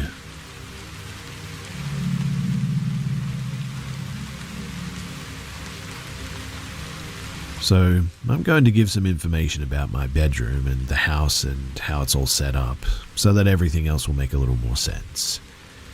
But my room is set up like a square. My bedroom door is tucked in the bottom right corner, with my bed up against the opposite corner, with the foot of the bed facing towards the top of the square. In the front of the square, there are 2 windows at the foot of my bed, with maybe a yard of wiggle room so I can walk to my door. Last year was really rough for me though, and my room was incredibly messy, so the only way that I could get to my door was to hop off the foot of the bed and walk past both windows to leave my room. Under the 2 windows in my room is a small roof covering a room from the first floor. The roofing extends a foot past the room's wall on all sides, and there's no way to get to this roof unless you went through my windows.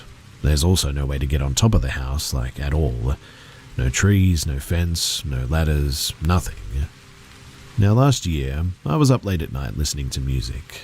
It was almost 12 in the morning and it was completely dark outside, with the only light in my room being from a terrible lamp that I've had since I was a kid. In order for me to be able to sleep, I have to have my fan on, otherwise I'll pretty much overheat guaranteed and be really uncomfortable. Because my fan is always on, sometimes loose papers on my floor will sort of flap around, so I'll just get up and move them so I don't have to listen to it. This night, though, I heard a noise that didn't sound like paper coming from the foot of my bed. I was sort of confused and paused my music to listen. It got louder, and I looked to where the noise was coming from. There was nothing on the ground, but when I looked up, a visceral fear that I've never felt before suddenly ran through me. At first, I genuinely thought it was a dog outside of my window, or a fox, but it was too unnatural. It was peeking into my window, and I could see its head and its pure white, unblinking eyes. That creature was the thing causing the noise, which I realized was scratching on the metal mesh outside of my window. We stared at each other, and this thing was huge. The creature started walking along both of my windows, scratching along the metal until it disappeared off to the side. Its back looked similar to a porcupine almost. I can't even describe it, to be honest. It was just sharp and it looked dangerous and made my breath hitch. I waited a few minutes, and thinking it was gone, I started inching towards the foot of my bed so that I could get the heck out of my room. It walked back across though, scratching the mesh, before sitting at the window in front of me and just staring at me. It paced between my windows for a bit, before walking off to the side and disappearing, keeping those wide eyes on me the entire time. Once I knew it was gone, I kept my eyes on the window at all times and backed out of the room. I sprinted down the hall to tell my parents, who were very disinterested, and, well, that was that. I walked back into my room and kept the lights on as I cried, and I just stared at my windows. I've slept with my lamp on since then, too. Now, a few months later, I had to move schools, and that's where I met Allie. We bonded pretty quickly and became really good friends. 7 months into our friendship, she opened up to me about her paranormal experience and how she thinks that she has some things that follow her around.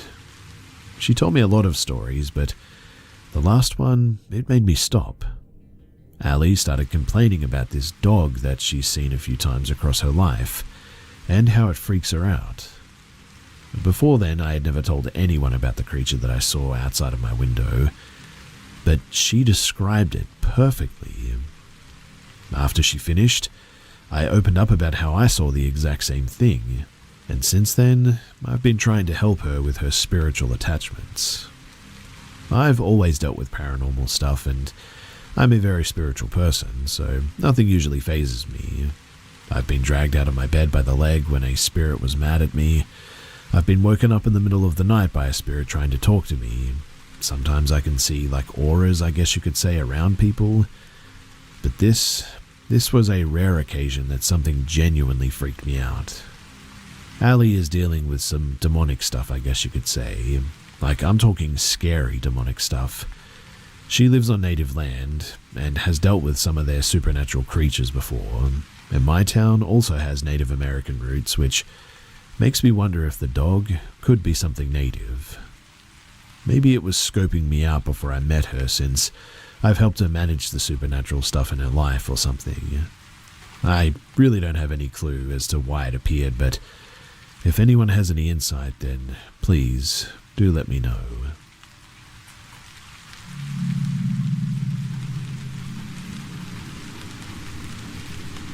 Something reminded me of this incident that happened a few years ago at a friend's apartment, and I thought that I would share it.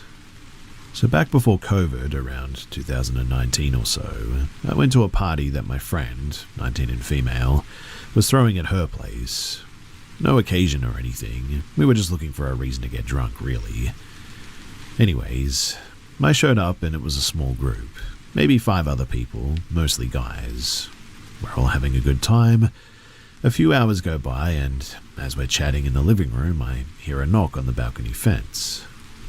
For context, they were on the ground floor level, and their apartment was on the far corner of the property downtown in our city.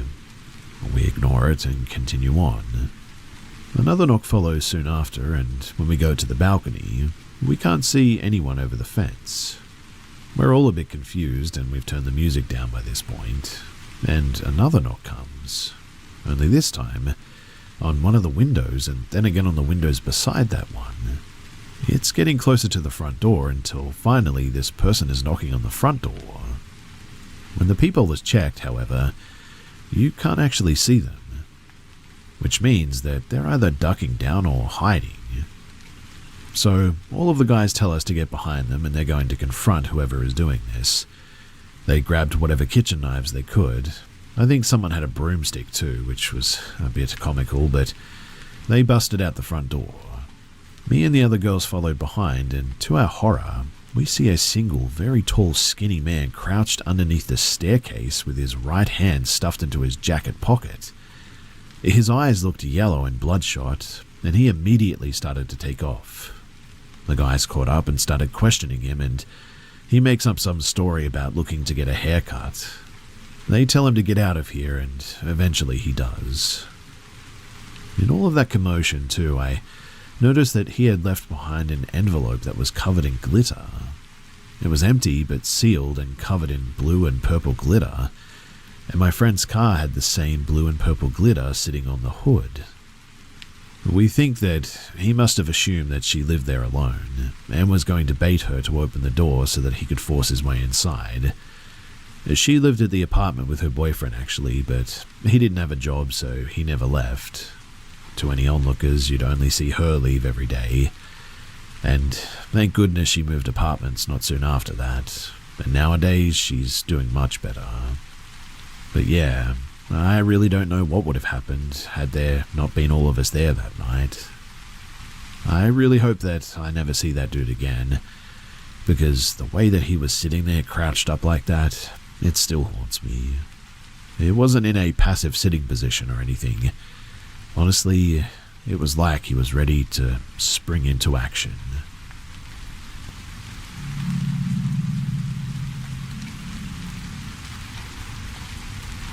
So I was just 4 years old, and my parents had just moved my family into our first house.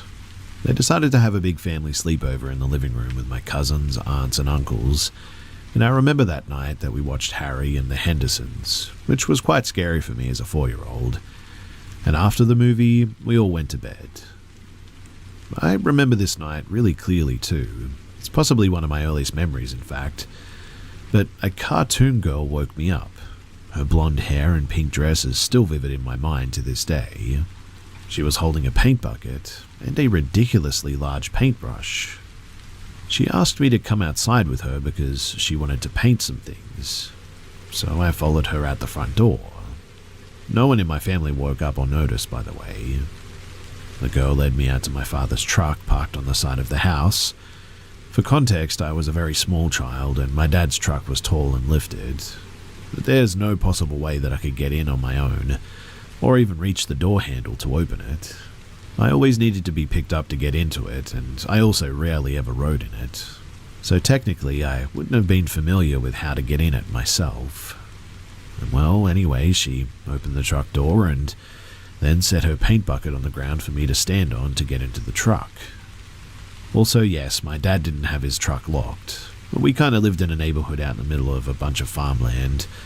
My dad seems to think that nothing can happen out there, so he doesn't care to lock his truck or pretty much anything. Anyway, I don't know exactly what happened after I got on the truck, but I remember being locked in there and watching the cartoon girl walk away. Once I was alone, I was absolutely petrified. I felt like I was being watched, and I remember being horrified about that Bigfoot Harry from the movie coming out to get me. So I did what any 4-year-old would do, and I freaked the heck out.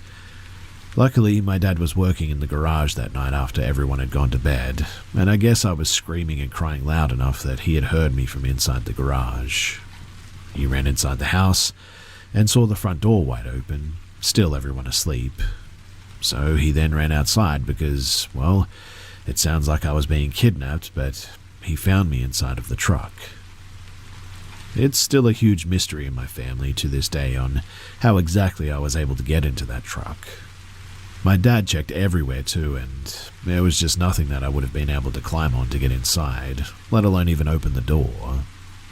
And it's been unexplained all these years.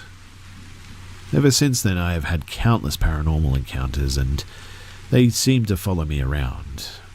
But hey, it's kind of a cool story to tell when I want to spook anyone, so I hope you enjoyed it.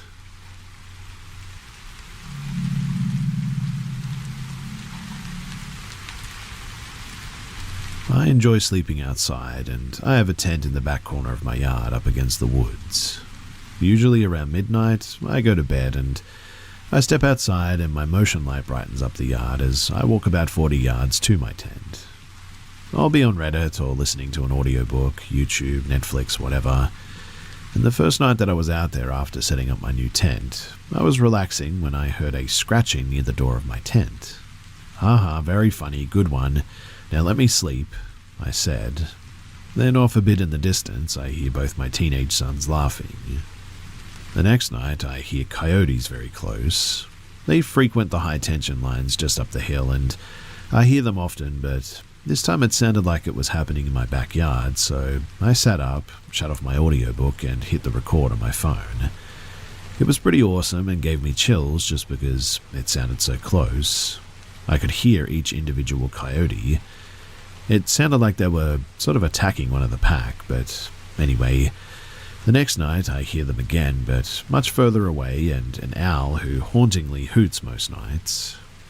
Later that night I hear scratching again, and tell them to go away as it must have been about 2 o'clock in the morning, perhaps even later. I fall asleep eventually, and same again the next night, but by now I know it wasn't my kids. I told them to stop the first time, and me having terminal cancer now, they do what I tell them. Some nights going to my tent as well, I see rabbits in my yard eating grass. Nocturnal rabbits? I don't know, but we have raccoons, opossums, squirrels, flying squirrels, fisher cats, and many others. I figured that something was brushing against my tent every night while grazing or whatever, but one night it was so loud and sounded so deliberate that I sat up and turned on my electric lantern and looked towards the noise, and see my shoes bouncing up and down on the tent floor. I thought to myself, oh my goodness, it's mice this whole time, or a snake, something that was comfortable beneath my tent. But last night was different. You see, I hear scratching again, this time on the opposite side where there is no door, where I'm up against the woods. It was definitely not an animal too, as it was up much higher and repeated a pattern-like scratching, like a record so to speak. I say out loud, leave me alone, as I slap the side of the tent with the back of my hand. I could either hear or feel footsteps on the wet grass because it moved away and brushed up against my head and arm and stopped there. I had this pressure against me and I didn't move because I was terrified. After about 15 seconds, I felt it slowly move away and stop probably a foot or two away from my tent. It was weird to hear myself say loudly, "The power of Christ compels you." I couldn't think of something better to say. It just came out and, well, it seemed to work. I wanted to go in the house, but I was too frightened to open my tent and break for the porch. So I turned my audiobook back on, but turned the volume all the way up, and somehow, eventually I fell asleep. Tonight, though, I'm sleeping in my bed, and tomorrow I will go through the video on a bird feed camera that might have caught something. Being a skeptic, I will assuredly make some more excuses on what it could have been, but I was so scared last night that now I think that perhaps one day, who knows, I may become a believer.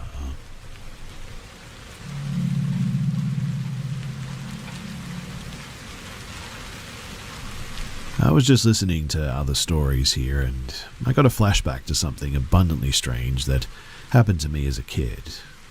I figured that I should share it here, otherwise, well, I'll probably forget it for like another 20 years again. So my parents took me and my brother camping. I guess the place is still there, Nelson's family campground, along Halesbrook in East Hampton.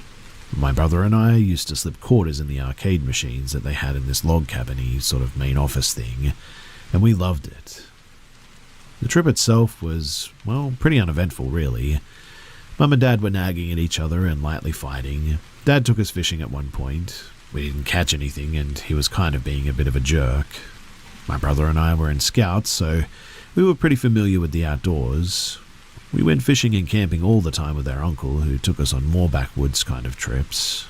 So we thought that this would be a breeze for us. It's like 4 a.m. one of the nights that I've got to pee. I've pretty much seen it all, and the campground is safe, and All I've got to worry about is skunks and possums.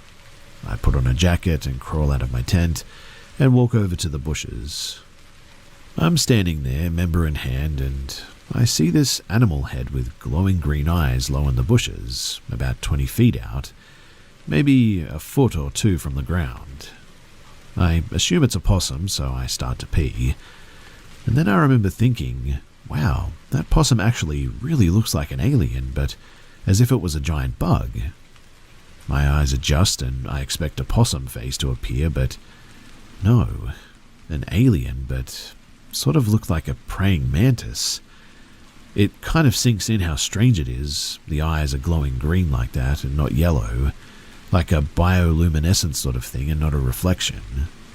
I recall it reminded me of fireflies at the time, and then my eyes actually adjust, and I see that not only am I right, but I also see that it has long, spindly arms. It's laying there in a position like it was doing push-ups.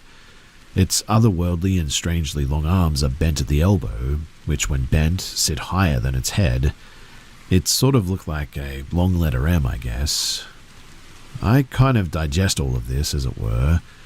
I'm not dreaming, so I should probably panic, but I realize that if it's an alien, that they're only like 3 or 4 feet tall according to law, so I don't really care. I mean, I'll kick its butt, right? But then it stands up. Well, the head elevates, the arms straighten, and maybe it's just a human after all and some gangly creep. But the head keeps elevating. It would have had to have been 9 or 10 feet tall by the time that it was done standing up. I was just frozen there trying to tell myself how not real this was or the millions of things that it could be. Then I realize, no, what I'm seeing is what I'm getting. I'm looking at exactly what I think I'm looking at. I'm like 20 feet from this 10-foot tall mantis alien with glowing green eyes, and it's just me and him.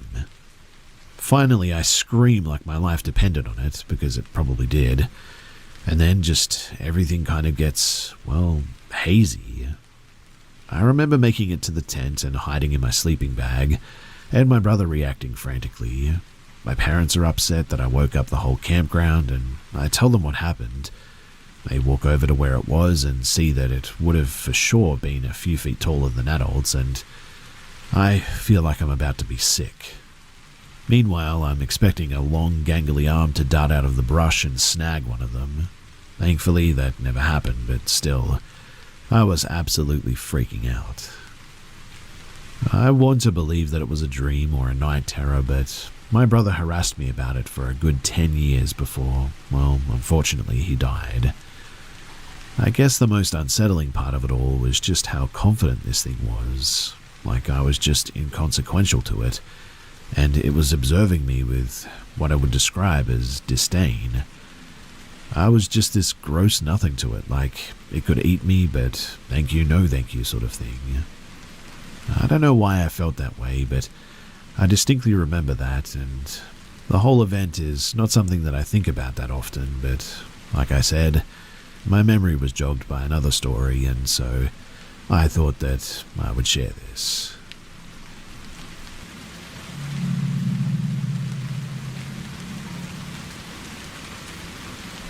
A little while ago, I heard a chair move in the other room. I looked over and saw that it looked like the chair had been pulled out from under the table. I felt a bit weird about that, but I blamed it on the cat and went back to decorating my MySpace page. Yeah, I was like 13 at the time. About an hour later, I heard the chair move again though, and this time it was facing me. Again, I tried to blame it on the cat, but that's when I noticed that the cat was above me, on the printer, soundly asleep, and had obviously been there for quite some time. When I realized that, I had the craziest chill run up my spine, because we didn't have any other pets, and if something was in that chair, it was sitting there, and seemingly looking at me. I was so freaked out I ran into my sister's room and hid under her blankets. She didn't wake up but was really confused why I was in her bed in the morning. When I told her what had happened, she said that she had seen the ghost in the house too. Apparently, one night she woke up and saw a tall man in a cowboy hat standing at the end of her bed. In that moment, she thought that she was going to die and hid her face under the blanket, but nothing happened for so long, so she eventually looked and the man was gone. This was my mum's husband's house, and apparently he'd had multiple priests and mediums come through, and they all said the same thing, that there are 3 spirits in his house, and apparently one is a cowboy, the other is an old woman, and the third is an indigenous man. I don't know which one was messing with the chair that night, but I am super glad that I never saw the cowboy at the foot of my bed.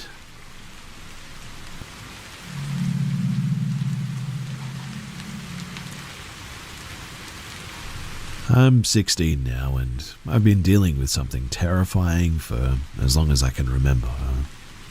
It all started when I was 5, and honestly, I still don't fully understand what's going on. I know that some people won't believe me, but I need to share this, get it off my chest, and maybe someone out there has gone through the same thing and will know what to do. So, it all began when my mum, who was a single parent at the time, met my stepdad. He was super nice, and eventually we moved into his house.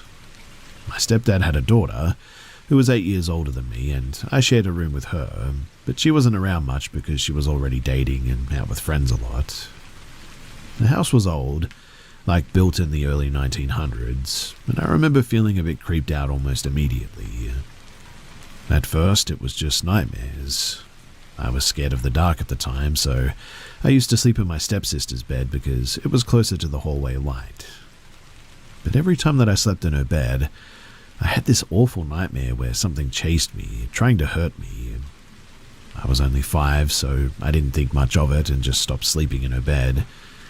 But then the nightmares started happening in my own bed too. It wasn't every night, but often enough to scare me. I couldn't really explain it to anyone because, honestly, who's going to believe a little kid saying that they're haunted? Over time, though, things got weirder. By the time that I was 7, we redecorated the room, and I started noticing, shadows moving at night and hearing random old-timey music. I'd wake up in the middle of the night and see shadows standing in the corner or behind the door. One night I woke up, but instead of being in my room, it felt like I was in my grandparents' old living room. It was completely empty, and even though I knew that I was awake, I couldn't see my room at all until I bumped my head on the door. That was when I started to seriously freak out, but I didn't tell anyone because I thought that they would just brush it off. By the time that I was around 9, though, I became convinced that it was the spirit of the old woman who used to live in the house. The reason for this is that the only owner before us was a 96-year-old woman who died in a retirement home, and I thought that her spirit had stayed behind. I'd see her shadow standing in the corner of the room where my stepsister's bed used to be, or I'd feel something pulling at my feet while I slept. Sometimes I'd see her standing behind the door, just a silhouette through the glass. I never really saw her face or anything, but I was convinced that it was her. I got to the point where I got used to her presence. I wasn't exactly comfortable with it, but it became a part of my life, I guess. That is, until things got worse. Her presence started to feel, more aggressive, I would say. She'd move around more, and her shadow looked less human, taller, skinnier, and somehow more threatening. The nightmares, they became more intense, and I could feel her in other parts of the house, not just in my room anymore. I'd hear footsteps on the stairs, like someone was walking around late at night, and the whole house just felt very off. This went on until I was about 10, and that's when I told my aunt about what I was going through, and she convinced my mum to have a priest come and bless the house. And weirdly enough, after that, everything stopped. For 2 years, no nightmares, no shadows, no weird noises, nothing. It was a huge relief for me at the time as well. But then, when I was about 12, my dog died, and everything started up again. I'd see my dog lying on my parents' bed, even though he was gone. Sometimes I'd hear something eating from his food bowl, even though our other dog was nowhere near it. And once, our kitchen clock, which had been hanging on the wall for years, randomly fell off and rolled all the way to my dog's food bowl. This time, even my parents noticed the weird things happening, but eventually they just sort of pretended like it wasn't real. They'd say that I was imagining things, or that I was just overthinking it. Then, when I was 14, I invited a friend over for a sleepover one night. She believed me when I told her about the haunting because she said that she could see spirits. We decided to set up an experiment to see if we could catch anything on camera. We put cameras in the room, and the next morning we actually found something. There was a dark shadow lying between us in the bed, completely still like it was dead. The camera stopped recording at 3:30 in the morning, but what we saw freaked us both out. I showed the footage to my parents, hoping that they'd finally take me seriously, but they just made me delete it. I wanted to send it to someone who knew about this stuff, but they wouldn't let me. After that, things went quiet again for a couple of years, and genuinely I thought that maybe it was all over at this stage. But 6 months ago, everything started up again, and this time it's way worse. I've been dealing with depression for the past year, and somehow that seems to have triggered the activity again. The shadows are back, the noises, the feeling of being watched, everything. A few nights ago, I heard my brother's voice calling my name at 1:30 in the morning saying, "Come take a quick look," or something to that effect. But it didn't sound right. It was his voice, but it was like a recording maybe. Then it switched to my dad's voice saying the exact same thing. I didn't respond, and I'm glad that I didn't. I think that it feeds on fear, and I think it gets stronger with that or something. I'm going to see a medium tomorrow. Unfortunately, my best friend moved abroad, so I can't really ask her for help anymore. I don't know what this thing is or why it's attached to me, but I really, really need some answers. If you're going through something like this, please don't ignore it.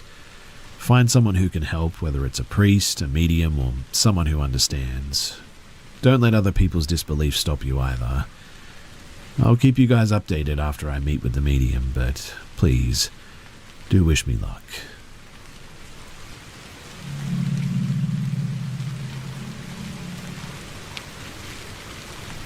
This story dates back to spring of 2016. At the time, I was in my late 20s, I was young and fit with very long blonde hair. A total hippie chick that had quit her job to travel the US with my ex at the time, pre-pandemic before the van life or tiny home movement really took off. We left our home in the Midwest of January that year, after holiday celebrations saying goodbye to friends and family. By sometime in April or early May, we made it to southern Texas and decided to check out Padre Island National Seashore.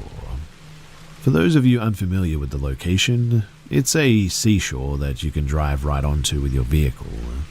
My now ex and I were in a 26-foot Class C 1976 Chevy motorhome.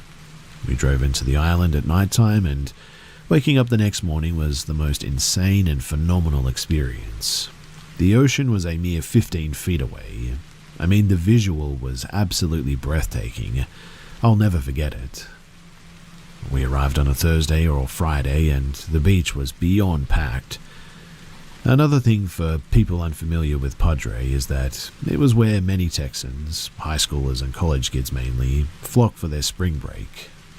And spring break was just the week prior to when we got there, or maybe still going on. Either way, what I mean is that it was busy, and we had an awesome weekend partying away. During this weekend, we noticed that workers for the park would often drive down the beach. They're pretty protective of their sea turtle population there and would slowly drive by in marked vehicles a few times a day. And by Monday morning, we woke up to find the entire island emptied out. When I tell you that we were literally the only ones, both when you looked left or right, we were the only ones for what seemed like miles. It was a gorgeous morning too, so I walked the dog quickly and then came inside to sit at our pop-up dining room table to do some journaling. My ex was asleep on the very back couch. We were backed in with the windshield facing the ocean, so of course I took a seat looking towards the beautiful view. Maybe 15 minutes after I sat down to journal, a grey beat-up pickup truck drove by, kind of quickly, headed towards the direction of the park entrance. That was the first activity I'd seen on the island that morning, and I didn't think anything of it. However, maybe 5 or 10 minutes later, the same truck came driving back past our RV, this time much slower. The man driving the pickup was going so slow, in fact, that we made eye contact for several seconds as he went back by. He also seemed to drive closer to our vehicle in order to better see inside. Alarm bells should have been ringing at this point, but I kind of just shrugged it off. I was very much in my free spirit phase and was not easily off-put. And this is where it gets really creepy. So obviously, this guy needed to turn back around since he was driving away from the park entrance again. But I was honestly minding my own business. I kind of put him out of mind. But yes, several minutes later, the man came back. But this time, he pulled directly up to our RV with his truck, essentially nose to nose at a 45-degree angle, to appear as if he were giving us a jump. Not far-fetched for a 70s vehicle on the salty beach, but he was blocking us in. It was now that my heart dropped and I began to get a bit scared.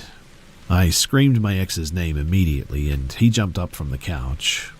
I know that he could hear the panic in my voice, but I'll never forget just how quickly he got up and how he had his arms spread across while he ducked down to see through the windshield.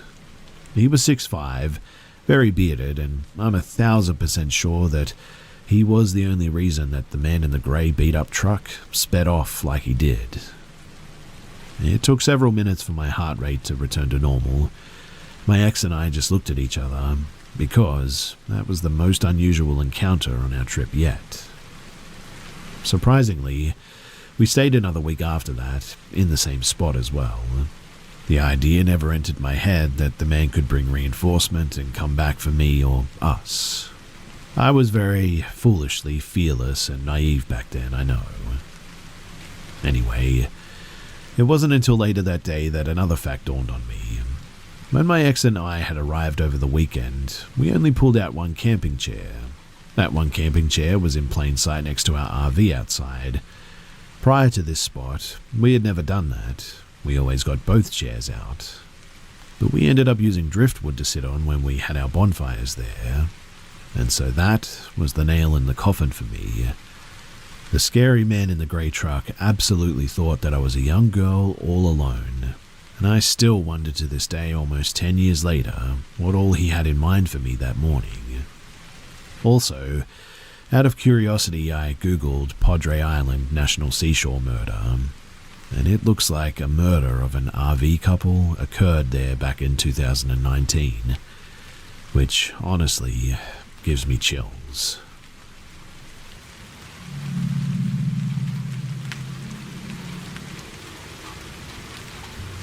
I would like to start by saying that I know that this story sounds crazy.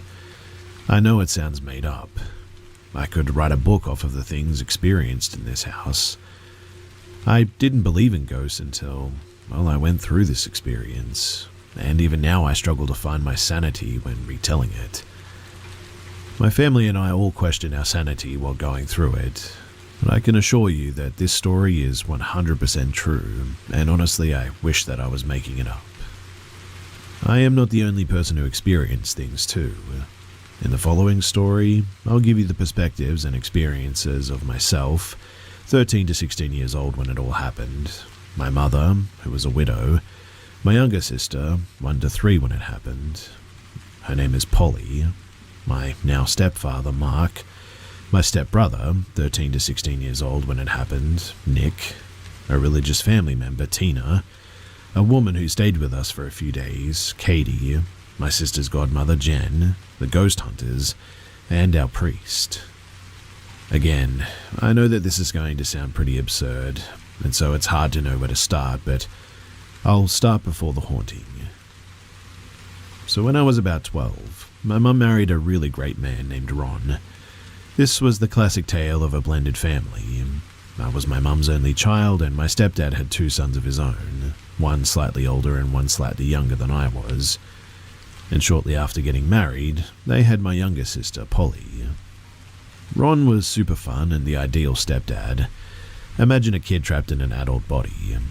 The only thing that I didn't like about Ron, well, his family and his church. His family was super dysfunctional and toxic. His kids were, like, real bad, and I hated being around them. I'll get to more of this later, but he didn't have custody and was trying to get it. His church was also very different from what I was used to. I grew up Catholic. I'm not sure what he was, but at his church, the service would take hours, and there would be people barefoot in the aisles, randomly shouting out, speaking in tongues throughout the whole production. Nothing wrong with that, I guess, but if you're a Catholic and have ever been to this kind of church, it's a very different experience. We didn't go to this church often, but after my sister was born, he wanted to go a lot more. Now, there was this one very old sweet lady at this church who would always come up and say hi to my mum and the new baby. We didn't know her well, and she would be the first odd experience that we would have. You see, one day my mum, Ron, baby Polly, stepbrothers and myself all went to this church. The older woman came up to us and, instead of her typical upbeat, happy demeanor, she seemed very concerned and pulled my mum aside from the group. She warned my mum that she could see and sense a very, very dark, evil, powerful energy attached to Ron's family. She said that she could see it already affecting him and his boys, and warned my mum that she needed to get my sister and myself away to keep us safe. This woman was very concerned, but obviously my mum just sort of brushed the whole situation off as just a crazy lady thing. His kids kept getting worse though. All sorts of things, like one tried to kill his grandfather, theft, vandalism, all sorts of stuff. So they weren't allowed to come around as often. Simultaneously, my stepdad began to get cranky, sluggish, and a bit weird. I even started feeling very uncomfortable around him, and disconnected. This all came to a head shortly after my sister turned 1. Unfortunately, my stepdad, he ended his own life, and I was the one who found his body. We had no warning. In hindsight, I could see changes in his behavior, but none that could have made us think that this was coming. He left a note to my mum and sister, literally, deeply, sloppily scratched into the wood on the top of a desk in the same room. Very rushed and not at all in the right state of mind. My mum, she went into a months-long state of shock, not eating, not talking, barely able to make eye contact. We moved out of the house in with my grandparents temporarily, and this is where things started getting weird. My mum was the first to have these little experiences. She claims that she could just feel Ron's presence with her when she would rock Polly to sleep or hang out in Polly's nursery. She would think that she would accidentally hear Ron, sort of behind her, or catch a glimpse of him in the corner of her eye or something. But then she started smelling his cologne, clear as day, regularly. Eventually, my mum bought a house for us to move into. On the day of closing, she slept in the house on her own the first night. She claims to this day that she knew everything would be okay because she felt his presence there so strongly and could smell his cologne everywhere in the house. She spent the whole first night crying, but feeling reassured that she was going to give us a great life. And Ron's presence was apparently a great comfort to her. It really all started as these very minor, some could even say positive or comforting, experiences. It wasn't until the first majorly weird experience. So months after moving in, my mum was heading home with Polly from daycare. Polly does not remember Ron and at the time did not know that he had died. One day, as my mum and Polly are heading home, Polly, maybe 2 years old now, says to my mum that she doesn't want to go home. My mum obviously asks why, and Polly responds, because that's where Daddy is, and Daddy is sad. My mum is silent. Polly continues, Daddy can't breathe, his throat hurts, Daddy is choking, and starts making choking noises in the back seat. My mum absolutely loses it and speeds home. She immediately tells me, and I'm like, yeah, I don't know about all that. But it was hard not to believe her when hearing the panic and the fear in her voice. We didn't live there long until I started experiencing things as well. The house is a historic home and had cold spots, I guess you could say. Not, oh, the windows are cold in this room, so it's cooler type of spots, but I mean significant drop-offs in temperature by 15 to 20 degrees in those areas at least. The cold spots? Well, number one, my sister's playroom on the first floor of the living room. The second, my bedroom closet only, upstairs. And the third, my sister's bedroom, upstairs. Now, my first experiences were also minor. Like, I'd open my closet to get changed in the morning and get hit with like a burst of cold air daily. My mum and I would be hanging in the living room and toys in my sister's playroom would regularly go off on their own. Most often it was this riding horse toy that you had to sit on and it would sing this song, like I'm a happy horse or something. Toys going off and the occasional bump in the night eventually turned into the faint sounds of footsteps though, in the upstairs hallway. We chalked all these things up to just having an old house and it being normal to hear some creaks and bumps occasionally. We would also hear my sister talking to someone in the middle of the night in her room. She had this framed picture collage in her room from her dad Ron's funeral service. It was a bunch of pictures of the family and we would hear her talking to someone saying who all the people were. Like, this is my sissy, that's my daddy, this is mummy, etc. We set up voice recorders and caught it happening, and when we asked who she was talking to, she always said putt-putt. Our dog would also randomly start barking and growling at nothing in the house. Typically it was in the living room towards the stairs. But things really got so much worse though. My mum, she started dating Mark. Mark was my best friend's dad and he lived down the street and worked midnights. Mark would come over to the house every now and then and we always noticed that activity would ramp up a bit while he was there and shortly after he left. But we didn't think too much of it. Still just minor things after all. I did local theatre in high school, and there was a girl in my cast, Katie, who came into rehearsal one day covered in bruises. Katie was a little bit older, but we found out that Katie's husband had been hitting her and she really needed someplace to stay until things would calm down. My mum is a DV survivor herself, so this tugged at her heartstrings and she told Katie that she didn't have a choice. She was coming to stay with us temporarily. My mum was worried Katie's abusive husband would show up at the house, so she asked Mark to start staying over. Keep in mind though that Mark worked midnights, so during the day it was only him and Katie.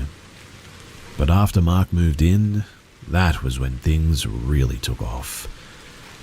Katie stayed for a few days and then she suddenly left. It was a very hasty leave and we wouldn't find out until later that she left because she was terrified of being alone in our house. She said that she would hear things, see figures out of the corner of her eye, and felt a very heavy or negative energy in the house. She also said that she felt like she wasn't alone and was being watched. She asked if our house was haunted, and we just sort of laughed at the idea. But then Mark started having experiences, a lot of them too. Mark is a very vivid dreamer, and according to him, he started having some of the worst, messed up, violent, even sadistic nightmares that he had ever had in his life in our house. Some of them are so sad that to this day, he won't even tell us what happened in the dreams. Eventually, he shared with us one particular dream and said that Ron came to him and was really upset. He had met Ron previously, maybe once at like a school function, but in this dream, Ron was yelling at him, telling him that it was extremely important that he find Tonya. Mark asked who the heck Tonya was, and my mum and I's mind were blown. Tonya was one of Ron's sisters. They were not close, and Mark never met her or knew about her. Yet he kept saying that it was really important that we contacted Tonya. The next dream Mark tells us about had us questioning all the happenings around the house even more, because apparently Ron became a regular in Mark's dreams, getting increasingly more angry and violent with each dream appearance. In the last dream, Ron was losing his mind at Mark about some sort of RC car and how he needed it, and Mark had to find it.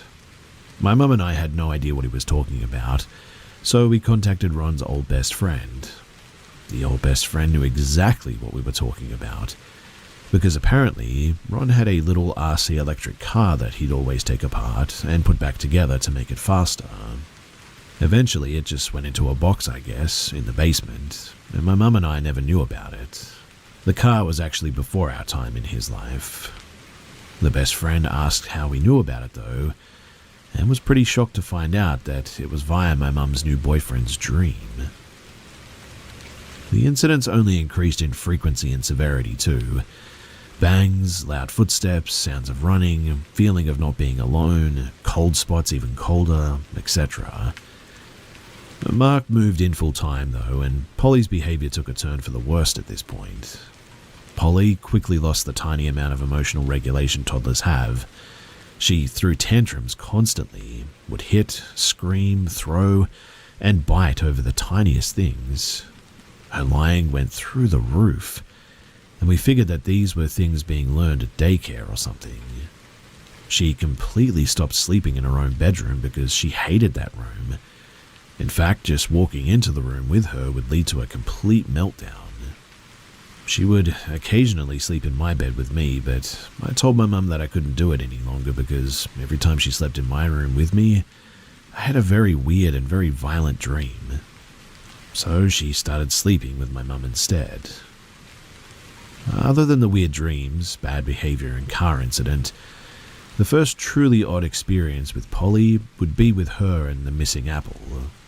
Polly loved fruit and ate apples regularly. We had a finished basement that was rarely used because it felt weird down there, but we had some of her larger toys down there stored away. One day we gave Polly an apple for a snack, and later that night remembered that we didn't get it from her to throw it away. My mum got super paranoid about bugs and it going bad, so she asks Polly where is the apple. Now, Polly had this tent thing that she played in the basement, and she would always tell us that Jesus lived in her tent in the basement. Well, we just said, okay, and just rolled with it sort of thing. But when we asked where the apple was, she told us that she was hanging out with Jesus in her tent, and the bad kids came. No clue who the bad kids are, but she would also tell us that there were bad kids in the basement. Remember the bad kids for later. Polly, though, was adamant that either the bad kids took her apple, or that Jesus gave the bad kids her apple. We searched the house and the garbage can from top to bottom like 1,000+ times, and, well, we just never found that apple. Polly is 13 now and still says that she remembers the bad kids in the basement, and is still adamant that they took her apple. My mum practically interrogated her about it as a kid. But whenever she would be bad, she'd always blame the bad kids and say that they told her to do it, or that she didn't do it and it was all of them. Her behavior, though, kept getting worse, until she eventually would get so upset about something that she would start screaming and biting herself until she even drew blood. This is obviously not normal for a toddler. Keep in mind this new habit too, because this only gets crazier. A side experience my stepbrother, Nick or Mark's son, had soon after that also included the basement. He didn't live with us, but he had a key and he would come and go. He was not fully aware of any of the things happening in the house at this time, but he was coming over to hang out, and we were still out running errands.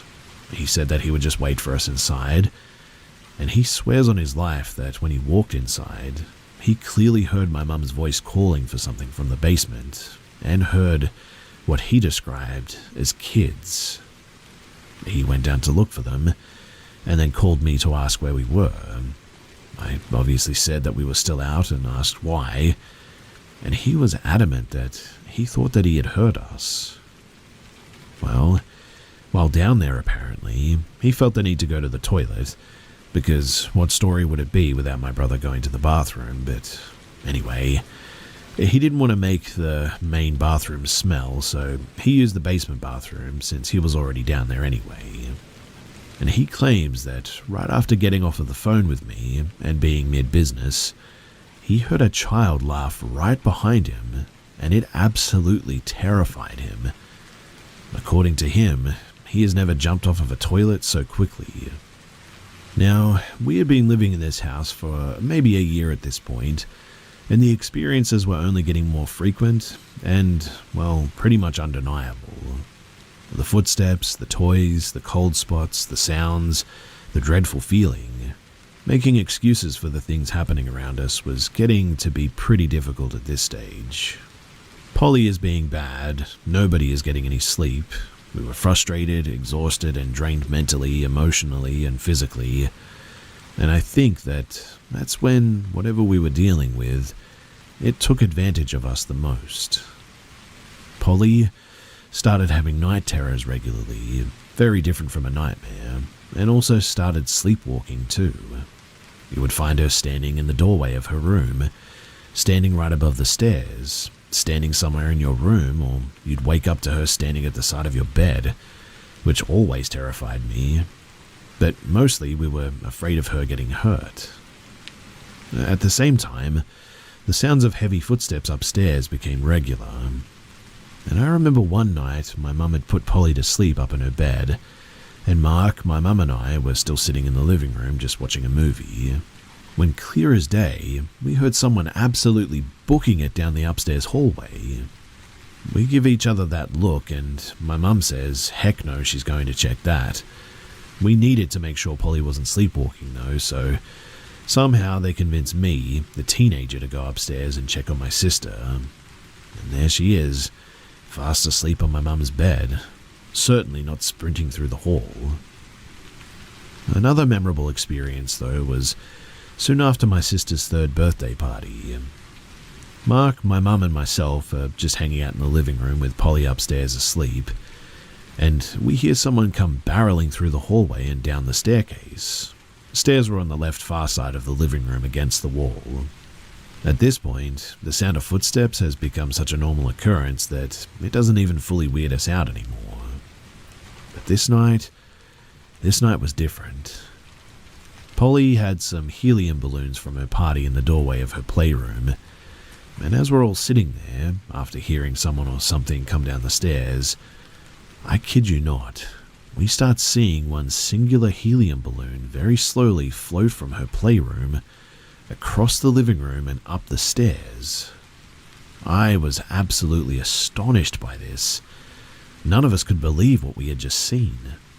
My mum went to get the balloon and found it halfway up the stairs on the landing. To this day, I still get goosebumps whenever I remember this moment. That was my first sighting, I guess you could say, but it certainly was not the last, and it wouldn't be long until we were seeing, well, figures. The first time I saw a figure was in the upstairs hallway. I never typically kept the lights off when moving around my house. You could turn the upstairs light on from the living room, and I hated the dark. My room was immediately at the top of the staircases, and my doorway was on the left-hand side.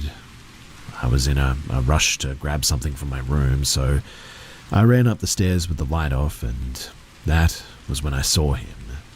Standing directly in front of me in the hallway was a man, probably 6'5", I would guess, but it was early evening but still dark, and I remember thinking my eyes were playing tricks on me at first. I stared at him for a few seconds and felt the fear welling up inside of me. When I snapped out of it, I went to flip a light on, and he was standing directly next to the hallway's light switch. I was not about to move any closer toward him, so I reached my arm inside of my bedroom and quickly flicked the light on. And by the time that I had done that, he was gone, of which I never saw him again.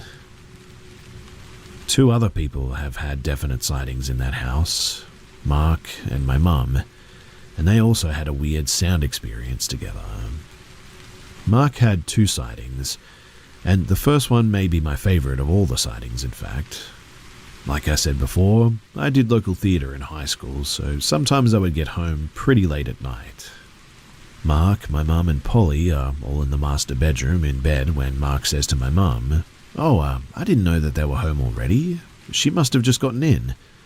My mum looks at him confused and says, "No, they just left for theatre. She'll be home in like 30 minutes.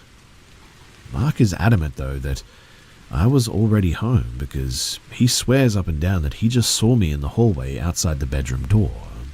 Almost like I leaned over and just peeked my head and part of my body inside of the room. Mark is so convinced, in fact, that he saw me that they call me, and I confirm that I'm not at home, but I am on my way home.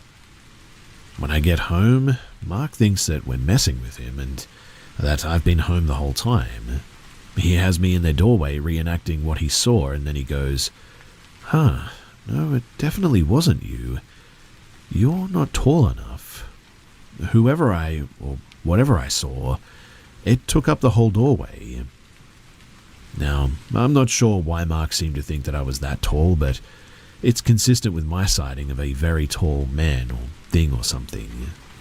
Which leads to his next sighting, which was not nearly as exciting, I guess. We had one of those old school attics where you would pull down the string thing and the ladder falls from the ceiling. You know the one, right? Then you climb up and you lift that wicked heavy door at the top to get in. Well, we kept holiday decorations in the attic up there, and Mark says that when he opened the attic, he saw a tall dark figure bolt from his eyesight behind a stack of boxes. Upon seeing that, Mark just closed the attic door and he got the decorations down another time. Now, to my mum's sightings. She has always stuck to the same story as well, and it actually makes me believe her and also question what kind of mother that she was. Remember how I told you nobody was getting any sleep? Well, my mum was regularly waking up around the same time every night, and this turned into the tradition of her going downstairs for a glass of orange juice and going back up to bed and typically checking on us kids. We all sleep with our doors open, so she would just look in. Now, you'd walk up the stairs, and my bedroom was immediately on the top on the left side, like I said before, but the bathroom was across from my room on the right side, and Mum's room was at the end of the hallway on the left side. Polly's room was at the end of the hallway on the right side. And my mum, she claims up and down that she woke up in the middle of the night one night, flipped the hall light on, and headed towards the stairs for her regular orange juice. We had to put a baby gate up due to Polly's new sleepwalking habit, so she had to stop before the stairs to open it. And right when she reached the top of the stairs, something caught the corner of her eye, because she saw a tall black figure in my room standing at the end of my bed, facing me. She stood there for a moment and looked at it, said to herself, "Nope, I'm half awake and delirious, it's not there." She goes downstairs and gets the orange juice, and upon walking back up, she says that she reaches the landing and, clear as day, sees the black figure run from my room, through the hallway and into my sister's room. Sister was not in her room, by the way. She says that it freaked her out so much that she just immediately ran to her room and just got back into bed. Thanks a lot, Mum, right? Anyway, around this time, my sister got very sick too and was miserable to sleep with, tossing and turning, burning up, all that. My mum and Mark, they were in bed watching TV with the dog. Polly had been put into her room for the first time in a very long time to see if we could get her to sleep there.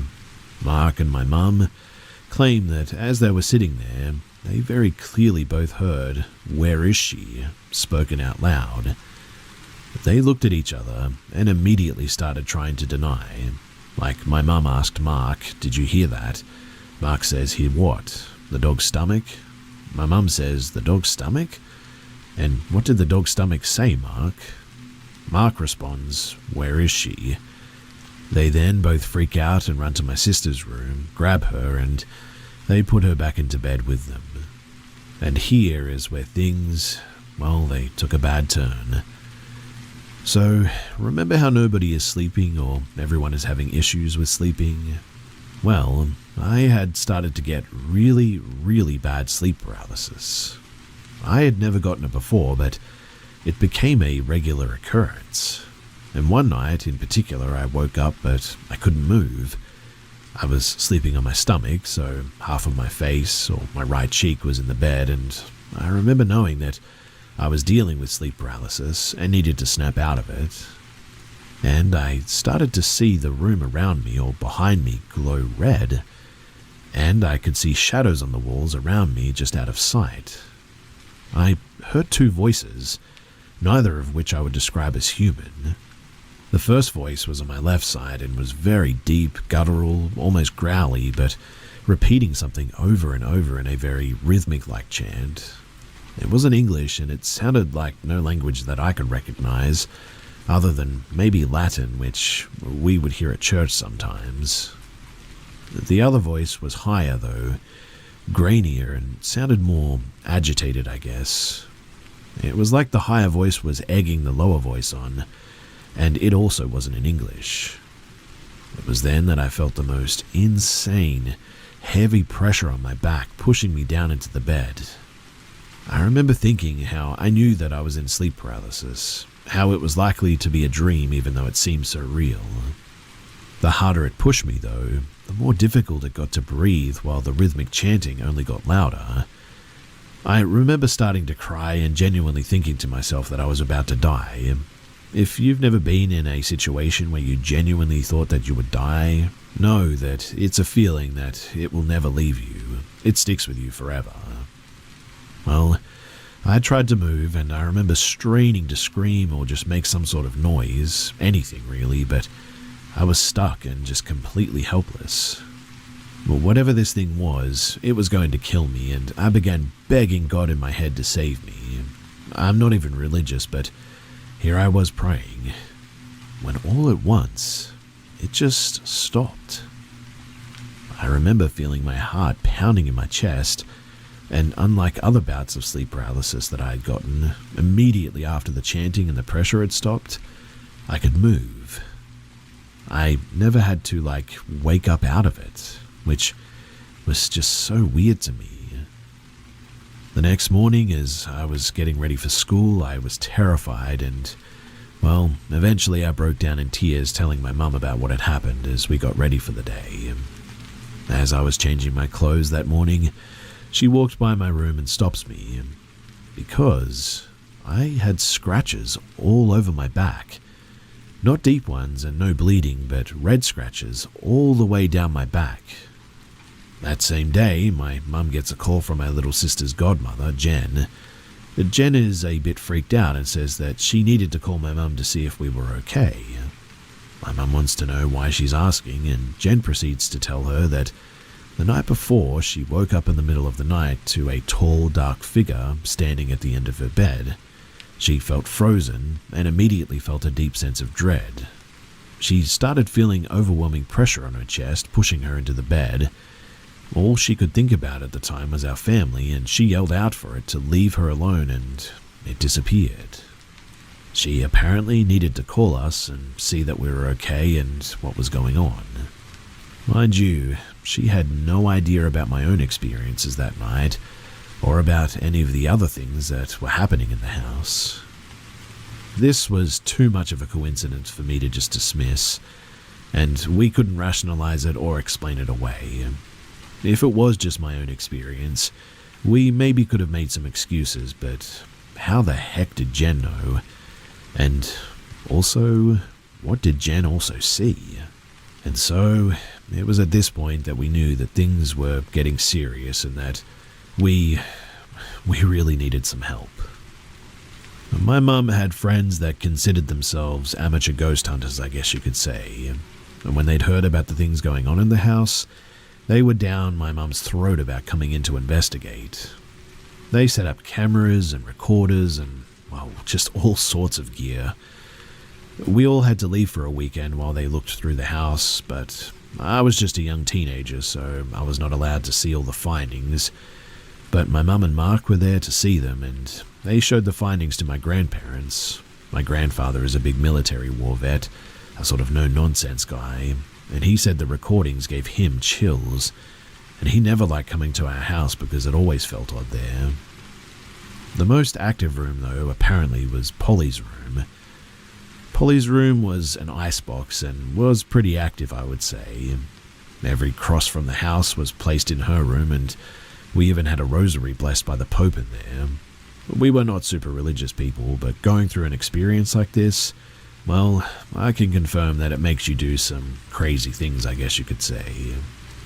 In Polly's room, though, they had heard a woman's voice humming over the recording.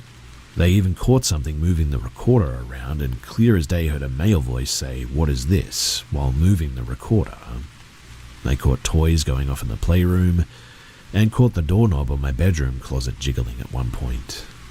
They also asked if they could come in and do some more research, but my mum said no to this because things ramped up a bit in the house after that, and also Polly's behaviour really spiked. We knew then that we needed some other help, a different form of help, I guess. We first reached out to a woman in our family, Tina, who was very involved in her church. Tina came over for the first time and immediately stopped when she came through that door. She put a hand to her chest and said, "Oh my goodness, I'm so sorry, but I just got the most overwhelming sense of my mum being here when I walked in." Her mother, she had passed away a few years prior and was a huge part of our overall family. It didn't dawn on us until that moment too that my cousins and I had a running joke growing up that we all had an imaginary friend named Mrs. Tut-Tut, who lived with her, and she was responsible for taking care of. Now, remember the putt-putt person that Polly was talking to in her room at night, and then we caught the older woman humming in the room? Well, anyway, Polly's behavior was still getting worse, and it was starting to concern us. Tina asked when she came in if we would mind if she said a quick prayer over Polly. Polly was dead asleep on the couch, mind you. Tina walked over and sat on the couch next to her, put one hand over Polly and started saying a quick prayer. And I kid you not, Polly's eyes shot wide open. She immediately sat up on the couch and was thrashing around, kicking and crying and screaming that she wanted to go up to her room, take her to her room. As soon as Tina said Amen and stopped praying, Polly crashed back down onto the couch and was out like a light again. It was as if she never even woke up, in fact. We all sort of just stood there, looking at each other with eyes full of fear. I mean, how could we rationalize that? 4 people just witnessed it too. We really feared for Polly at that stage. We went to our church and we spoke to our priest. He listened to our stories and gave us advice. He told us that based off of what we were saying, he felt the entity was evil and we should not try and make contact. He had to assure my mum that this was not wrong. We should avoid discussing it in the house at all costs too. No talk of the devil or watching scary movies. A crucifix blessed with holy water was to be placed in the most active rooms. They're still there to this day as well. And he said that he felt that it was probably demonic, as they can masquerade themselves as somebody else in the beginning and they feed off of grief and stress and all that. He said that he could not do any sort of exorcism though, as the church had to go through an approval process for that. But he gave us holy water and agreed to bless our home. He also taught us how to bless the home ourselves for future reference. He, Tina and my mum, they went to the house to bless it, and room by room they went through performing this blessing. When they finished, they all went outside to the driveway. The priest left and my mum lit a cigarette to smoke with Tina, and that is when they claimed that an all-black dog came slowly walking out from behind our garage toward them. They said that it was nasty looking, beat up, gross hair, just the ugliest dog that you would ever see in your life, and it came toward them with teeth bared, growling and snarling at them. My mum claims that she felt like it was evil and screamed at it to go away and leave them alone, and that it was not welcome there. It ran off, and after that she never saw the dog again. That night, my mum says that she had the most realistic dream of her life. She was wrestling with some sort of a dark figure and was fighting with all she had. She was screaming at it to leave her and her kids alone, and then she woke up from her sleep completely exhausted and covered in sweat as if she was actually fighting something. And, weirdly enough, that was, well, just about the end of it. Polly's behavior just significantly improved, like overnight. The noises and the sightings, they all stopped. Everything went back to normal for a really long time. The last thing that happened, though, was in 2017 when I was packing up for college to go back home for the summer. My room was all packed up and I had started to feel a bit weird being alone in my dorm room. I didn't have any roommates, but I just didn't feel, well, alone. I contacted my mum and they said that they had also started hearing some things in the house again. On my last day of college, I had to run up to my dorm room to change my clothes really quick, and when I entered the room, I felt a really sort of heavy and negative energy.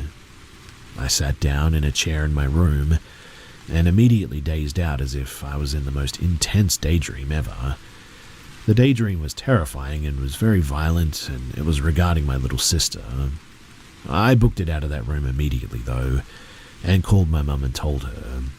They re-blessed the house, and we haven't had any problems ever since then. Now, I know so many of you are going to probably say that this is all made up and it's fake, that maybe I've exaggerated things or something. If it was just my account of this experience, you know what, I might actually agree with you. But it's the fact that so many people around us experience things as well, that so many people were present for the same events, that it went on for so long. I have no doubt in my mind anymore that this is real. I honestly think that doubting it was giving it power, in fact. But since we have accepted what we went through and decided that we won't fear this thing or give it power over us, well, we've been fine ever since then. For those of you who will ask about the posts and the recordings and all that, my mum has never let me see them, so I just have no access. I've only got first-hand accounts, and also these were taken in like 2015 or 2016. I don't have the videos or the photos or anything, and they're from quite a long while ago now, so I don't even know where they are or if my mum knows where they are too. But ultimately, I hope that you all found our haunted house to be some sort of escape and entertainment, I guess. None of us believed in ghosts or demons or hauntings or whatever you want to call them, until we lived here. My mum claims that I too had weird experiences and sightings as a kid, and a few that I remember, but nothing ever like these. And we actually still live in that same house, so yeah, there it is. The story of our haunted house. A side note, or a fun fact I guess you could call it, that you might find interesting as well, is that Mark's aunt and uncle owned the house that we lived in when he was a child. There were different owners between us, but after my mum and Mark started dating, we found out that Mark's aunt and uncle used to live there, and we learned a bunch of other history about the house, and the house still had some awesome things in it that Mark's uncle had originally built, like the bar in the basement, the built-in bookshelves, etc. Another weird side note too is that we redid my bedroom halfway through these experiences. When we pulled my bed out from the wall, there was this weird sort of devil cat stick figure drawing on the wall behind my bed. We never noticed it when we moved in somehow, but it was pretty big, like halfway up the wall I would say, and it took us 4 coats of paint to get it covered up. We would paint over it, and then the next day you could still see it a bit. That was always very weird. But the devil cat is just a blue wall now, and we confirmed that Mark's family, they didn't paint the devil cat thing, so we have no idea how it got there. And that's it. That's the end. So, if anyone has any questions, then please do ask in the comments below, because I'm willing to answer anything. Ultimately, I hope you guys all stay safe out there, and I really hope for your sake that you never have to experience anything like we did.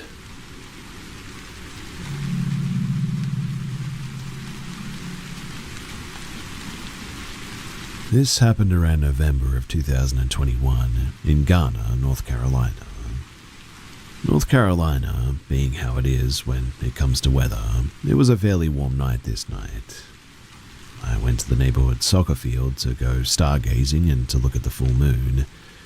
The sky was clear and the moon was bright. It lit the field up nicely, in fact.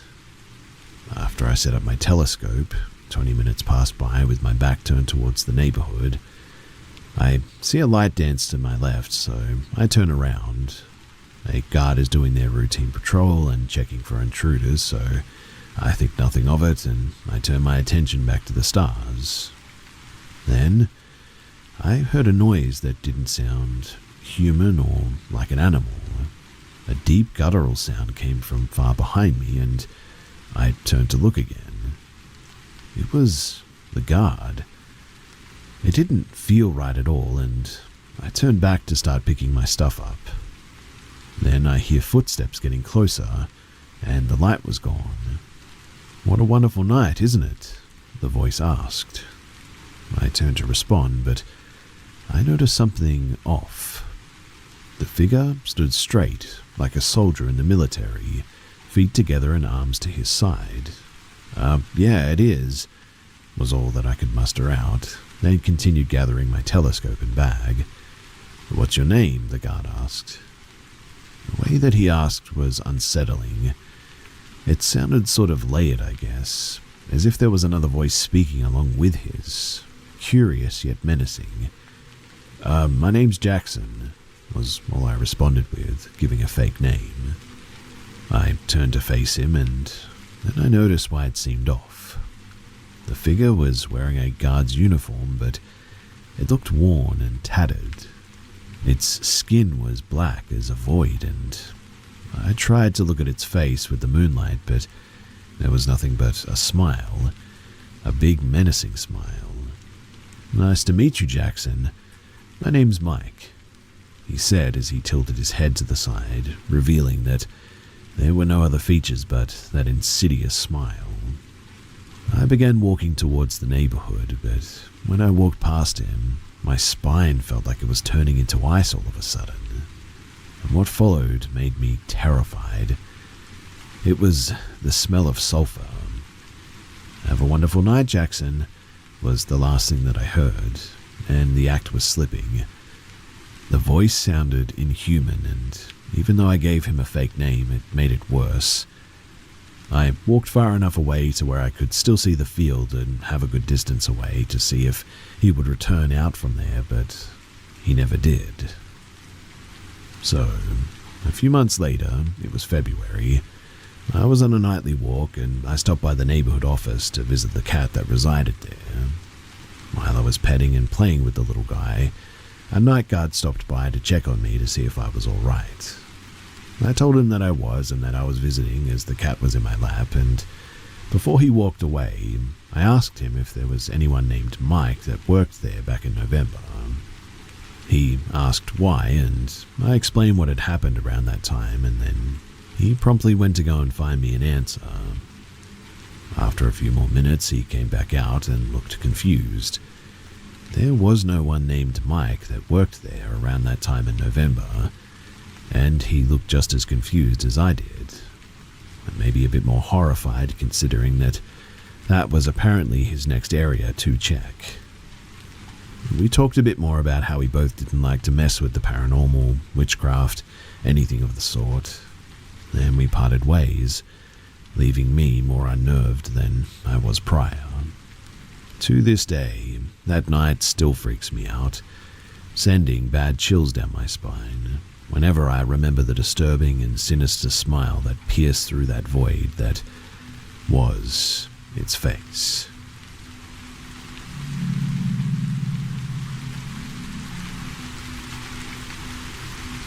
I was around 9 or 10 years old when my mum and I moved up north to the southwest of the UK. We just settled into our new home, and I was starting in a new school as well. On my very first day, we had an assembly.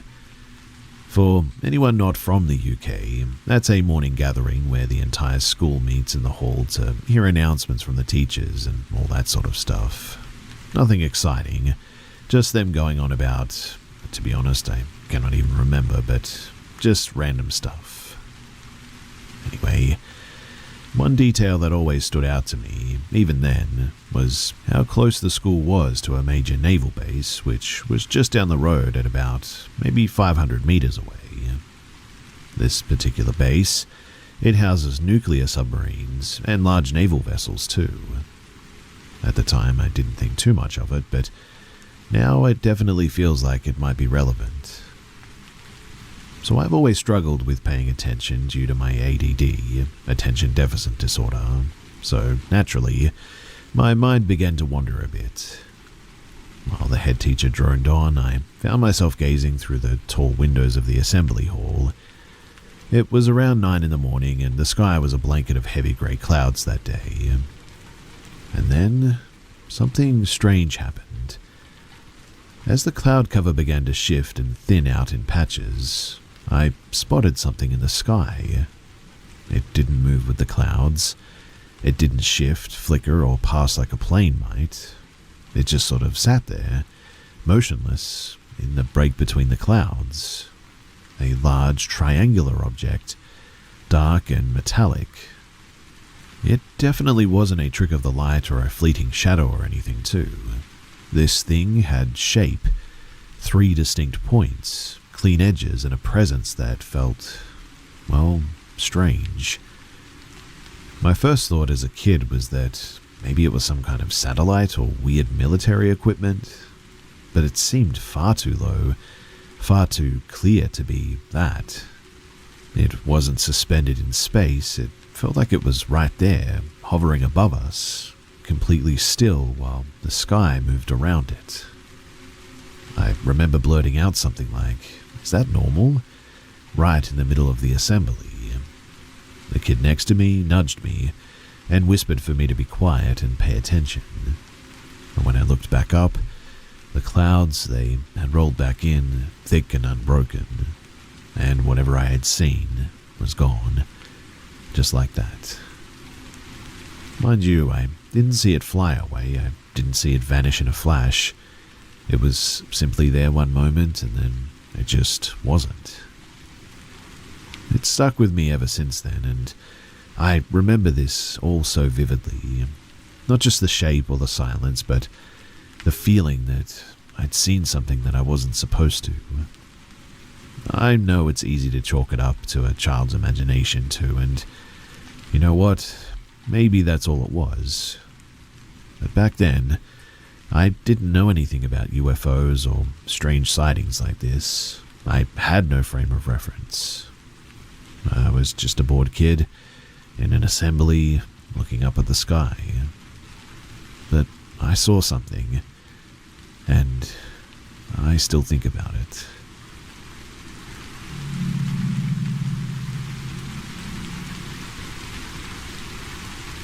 This begins back when I was 15.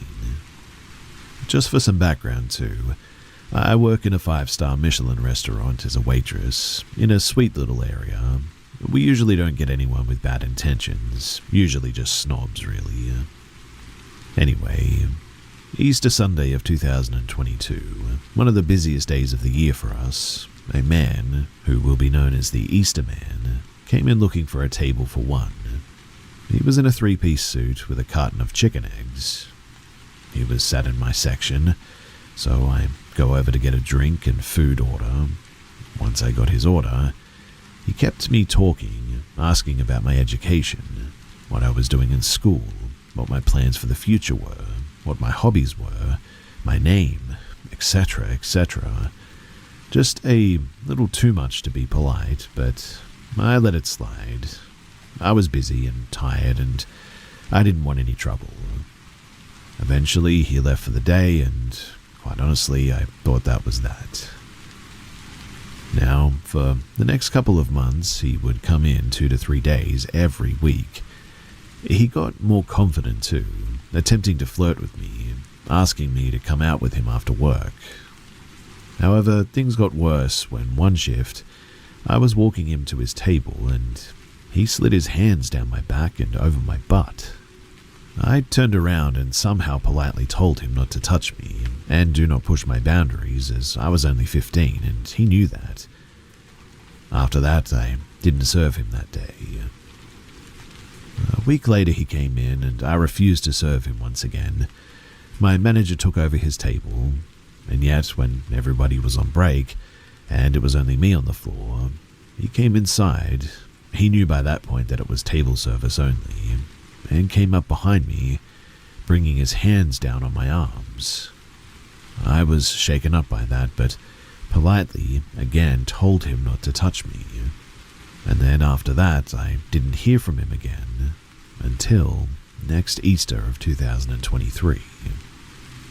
Now, last Easter, things got worse. He showed up again, the usual shenanigans, yet my managers were prepped this year, not allowing me to go within the vicinity of him, keeping me safe. But this was only useful inside of work. You see, I walk through the town centre to get to work. It's about a 25-minute walk from the train station, and as I was walking to work one day, he saw me in his car and followed me into work. I immediately told my managers, who, yet again, told me to stay away from him. A week after that, I was having coffee before work, about a 15-minute walk away from my job, and what do you know? Guess who sees me and follows me on foot to work?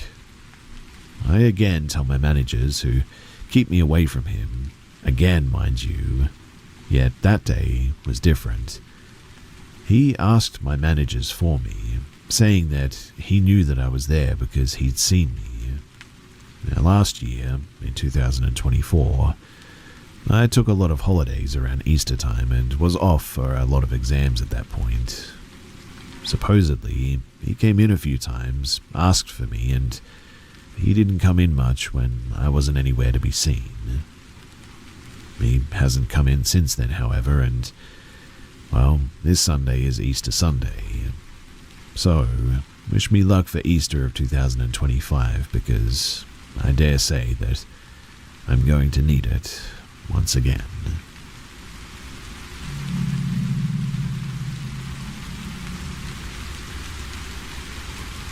This experience happened when I was 21, 5 years ago now. It's something that has played on my mind since, but I've never really talked about it. So, I went to dinner with a friend from university. Her name was Amy. We had 1 glass of red wine each with dinner, and I was staying at her house that night. So by the time that we got back, I was totally sober. Like I said, it was 1 glass of wine with dinner anyway. I never even felt tipsy.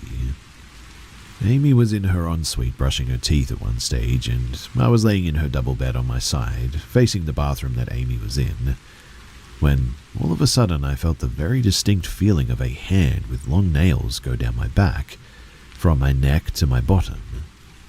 It felt like a real hand as well. I could feel the long nails of all the fingers, and it tickled in the same way that a person's hand would. I spun around in shock and faced the other side of the bedroom, and for a split second, I saw a tall, middle-aged man facing me with his eyes boring into mine. It was the most uncomfortable, unnatural thing that I have ever felt. He was perfectly aligned with the far wall of the bedroom, and I saw him about 5 meters away, so no explanation for the human hand scratching down my back. I was suddenly crying and shouted for Amy, even though she was just next door, and I told her what happened. I was super emotional at this point, obviously, and then she started crying. I asked why, and she told me that she felt like somebody had been watching her from the corner of her room for months now. She even showed me text to her boyfriend where she had told him that she was struggling to sleep because she felt like she was just being watched all the time. Now, a well-known male serial killer, in London at least, that preyed on young women, used to live 2 doors down from Amy's house. I didn't know this as well until I looked it up afterward, trying to find information about this place. It's taken me years to process this because of just how real it was, I felt the hand scratch me. I saw the man right there, and this stuff is real.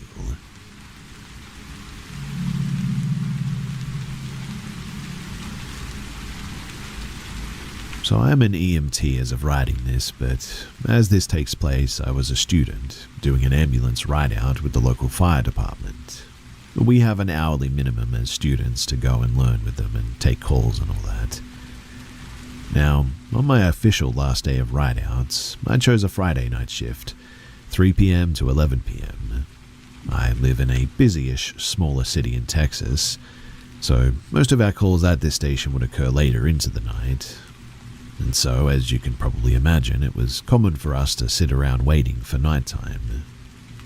Now, I was taking notes for class when we got dispatched to an unknown status female under a bridge. This isn't unusual, as we have a big homeless population and callers will see them on the road and think that something is wrong. Often they'll just be drunk, or sometimes we have to give them something if they have OD'd or whatever. I was pretty excited. Not because of someone hurt, obviously, but because of the adrenaline rush. But walking out onto the scene, we were dispatched to a residence. It wasn't a house, but it was more a collection of tents intricately connected together under a big main highway road. Walking closer, the EMT, medic, and I found who our patient was. Initially, she had her back turned toward us, and she was sitting down crisscross style, so we were unable to see what she was doing. But whatever she was doing, she looked very busy doing it, like she was soaring or doing something odd directly in front of her. She was sitting in a wet ditch, slightly away from her residence, and it smelled terrible, but I chalked it up to poor living conditions. We tried to get her to speak to us, and she cussed and shooed us away without turning around. Walking up, we finally realized what she had been doing. At first glance, I noticed her legs and feet. She had discolored ankles and feet in unnatural shades of purple, yellow, and green tones. Toward the toes, there was raw red flesh slowly bleeding and inflamed. I didn't recognize what she was holding at first, as I was too distracted by her feet. At this moment, my medic was talking to her, trying to comprehend what the heck was happening, and to get her to want transport, but she was trying to cut off her toes with a pair of kitchen scissors. She had completely degloved her toes, and we were also unable to find them on the scene. Now, despite the gruesome injury, she was not in pain, assumedly from the flesh necrotizing. She was also arguing my paramedic down, saying that she did not need to go to the hospital. It took about 30 minutes to get her to at least come inside the ambulance. Unfortunately, the medic and I, we were the unlucky ones to sit in the back with her while the EMT transported. Before transport, however, the smell was overwhelming, and my medic had to briefly step out and throw up before going en route. I'm still unsure why I didn't get sick. It was really bad. I do have a background in mortuary transport though, so a bonus from that job, I guess. With her on the stretcher and with better lighting, we were able to see the damage that she had done to her own feet. Now, the entire time she was arguing that she wouldn't need an amputation and that cutting her toes off and wrapping bandage around them to get rid of the gangrene would be enough. I looked at her injuries more closely and saw that there were bugs in her skin. Not big ones, but the movement was present, and that's how I noticed them. We didn't want to make her angrier than she was, so we didn't take any vitals or ask too many questions. The stench, though, was absolute insanity. Upon arrival to the hospital, an ED doctor that I'd seen a few times during clinicals took over. The patient was very excitingly screaming about her removal of her toes directly into the doctor's face. We sprayed everything and wiped literally every surface of that ambulance with disinfectant. Directly after that, we left and got some food from Zaxby's. Also, I will mention too that the patient had a bunch of racist tattoos on her, and the day before the fire department had been out on her for a similar call before she hacked off her toes. She had been screaming racist profanities, slurs at one of the responding EMSs, and she apparently had an entire handle of Tito's to drink. And while I don't think that this is the scariest thing to ever happen to anyone, I was certainly very unnerved by the experience. Seeing as I'd only responded to car wrecks, DV, and medical issues so far, something like this was definitely unexpected. Sometimes too, I'll just randomly have images of her feet pop into my mind, and that is something that is very hard to live with.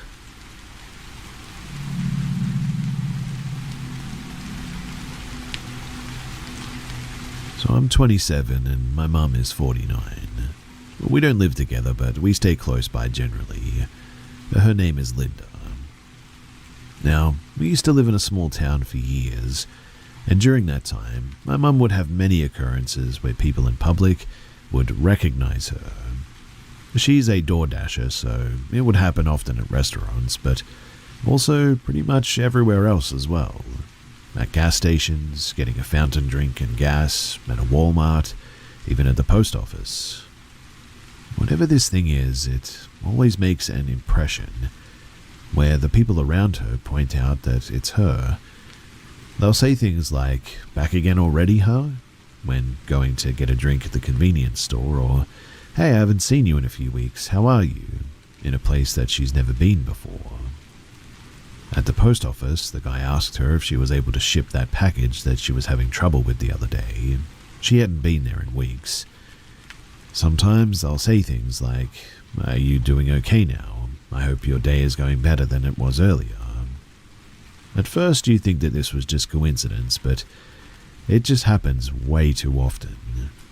My uncle and aunt had a sighting of the thing once. My uncle was talking to it and chatting up a storm, calling her by name and talking about the family. Apparently it just went along with it and chatted back, but my uncle nor my aunt is the type to lie about this stuff, so I really do believe them. After a while, my aunt came back up and asked my uncle who he was talking to, and he said, "I'm talking to Linda," in an obvious tone. My aunt said, "That's not Linda," and it just looked at her and then casually walked away. My aunt's description said that it looked like my mum, but not quite fully. Little features were off, and I know that it sounds cliche, but that's what she said. Just little features were off. Now, here's the weirdest part though. You could think that it was just someone in the town that looked like my mum, right?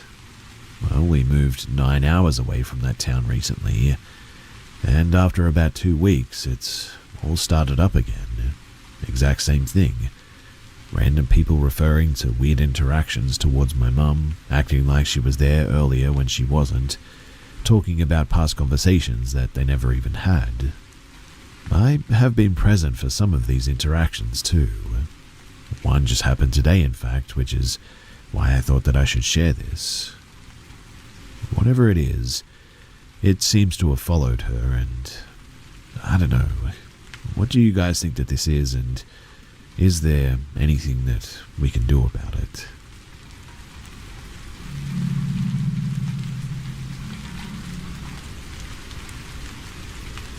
In the summer of 2014, my then girlfriend and I got access to her brother's apartment. It was the year after we had both graduated, so we were still living at home with our parents. That's why we were excited to have a week with our own place where we could be alone. My brother had warned us that the apartment was haunted, not something that we paid too much attention to. Neither of us particularly were interested in anything paranormal, and I think we mostly just sort of laughed it off as a bit of a joke. I mean, we were just happy to have somewhere to crash when we came home late from seeing friends without disturbing our parents for once. Now, on the very first evening, while lying on the couch watching a movie, we heard something fall to the floor in the kitchen. When we went to go and check, there was a plastic cup one that had been on the counter, lying in the middle of the floor, as if someone had forcefully knocked it off. We hadn't even been in the kitchen that evening since we had eaten out, so we just left the cup where it was and we kept watching the movie. The next day we got ready for another summer day and left the apartment right after breakfast, and when we came back in the late afternoon or evening and walked into the kitchen, there was another item on the floor, this time a large plastic gym shaker. We picked up both objects this time. We didn't really talk much about it, just noted that it did happen and it was weird. But that night is when things got truly eerie. So we went to bed in the bedroom and made sure that everything was closed like we normally did. The apartment was on the ground floor, and there was a fair amount of visibility from the outside, so we drew the curtains and shut all the windows, partly to keep out the traffic noise and partly so that no one could see in. Of course, that made the room very warm, and in the middle of the night, my girlfriend woke me up. We were both lying on our backs in bed when she told me to look up, and the ceiling lamp, which hung from a long cord, was spinning rapidly, as if someone had given it a powerful push to make it rotate in a perfect circle. I was awake now, but very tired. I remember staring at the lamp until it stopped spinning and then just sort of falling back asleep. The next morning, she told me that she had stayed awake the entire night because she was so shaken by it. I remember her being pretty rattled the next day, but we moved on quickly and we never really talked about it again. Our relationship didn't last past the fall, and 8 years later, in a completely different city, we went home together after running into each other by chance during a night out. I asked her if she remembered the lamp in the bedroom that summer, and she immediately burst out yes, and that it honestly terrified her. It's something that I'll never forget, and something that to this day I still cannot explain.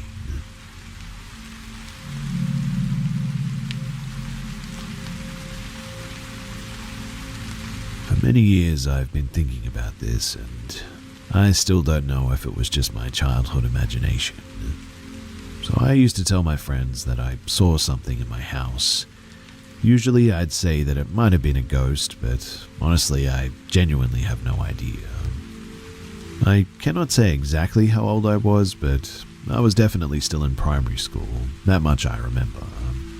It happened in the winter, in Poland, 2009 most likely. Probably a few days after Christmas Eve, because I was playing with a Lego set that I got as a gift. Now, it was already dark outside, the lights were on in my room, and I was playing on the carpet across from the door that opened onto a lit hallway, and from that angle looking out the door, I could see a wall and the banister around the space above the stairs. I was really focused on playing, my eyes were down, but for some reason, maybe because I noticed movement out of the corner of my eye, I looked up and glanced towards the door. That's when I saw it. From the left side of the doorframe, a figure slowly started to emerge. It must have been over 1 meter tall, but no taller than 1.5 meters. It had a strange color, but not so much the figure itself, more like an aura surrounding it. Kind of a mix between purple and celadon. It was floating in the air, maybe 0.5 meter off the ground, hard to say exactly. I was just a kid sitting on the floor after all, so I had to look up slightly. It had bent legs and a bit of a hunch, and in that position it slowly drifted to the right through the air. I don't remember what it was wearing exactly, but I know that it had clothes, purple for sure, pants and black leather shoes. It looked like a formal outfit almost, and it appeared to be male. I remember that it had a fairly large head, so big it looked disproportionate to the rest of its body, with a black mop of hair and big ears. The facial features were hard to tell. I saw it from the profile. Definitely very prominent cheekbones though, and a big nose. I froze for about 3 seconds though. I couldn't move. I was in shock. Then a wave of chills hit me and fear took over. I immediately looked down at the Lego bricks and started pretending to play. In my head, I was thinking, just pretend you're playing and maybe it won't notice you. Pretend that you didn't see it. But after a few seconds, I couldn't process what I had just seen, or even whether I had seen something, or if it was just my imagination. And quite honestly, I might have believed it was all in my head to this day, if not for what happened next. Curiosity won out, and I looked up again, without lifting my head too much because I was afraid that it might still be there. And then, I saw from that side of the doorframe, part of the figure was still visible. After a short moment, it then completely moved out of view. I was stunned and terrified.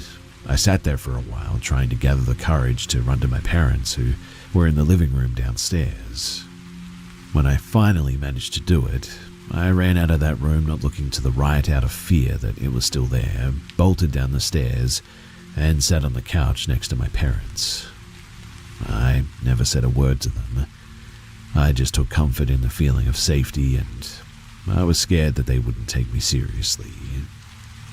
I didn't have the strength to try and explain to them because the emotions that I had just gone through had completely drained me. That thing, whatever it was, it never even looked at me though. It was like it didn't even know that I had seen it. I never told any of my friends at school either, as I didn't want to be laughed at. For the next few days, I felt uneasy any time I played in that room though, afraid that I'd see it again. It took years before I told anyone, usually after a few drinks, and only in vague terms, just saying that I'd seen something that I couldn't explain, without ever going into detail, as I didn't want to seem like a complete weirdo. But that's why I'm here. Has anyone else ever encountered something like this? Was it just my imagination, do you think? What keeps bothering me though is that when I looked again it was still there. If it weren't for that second glance, I wouldn't even think twice about this, and would have assumed that it was just my imagination. But because of that second glance, I really don't think it was.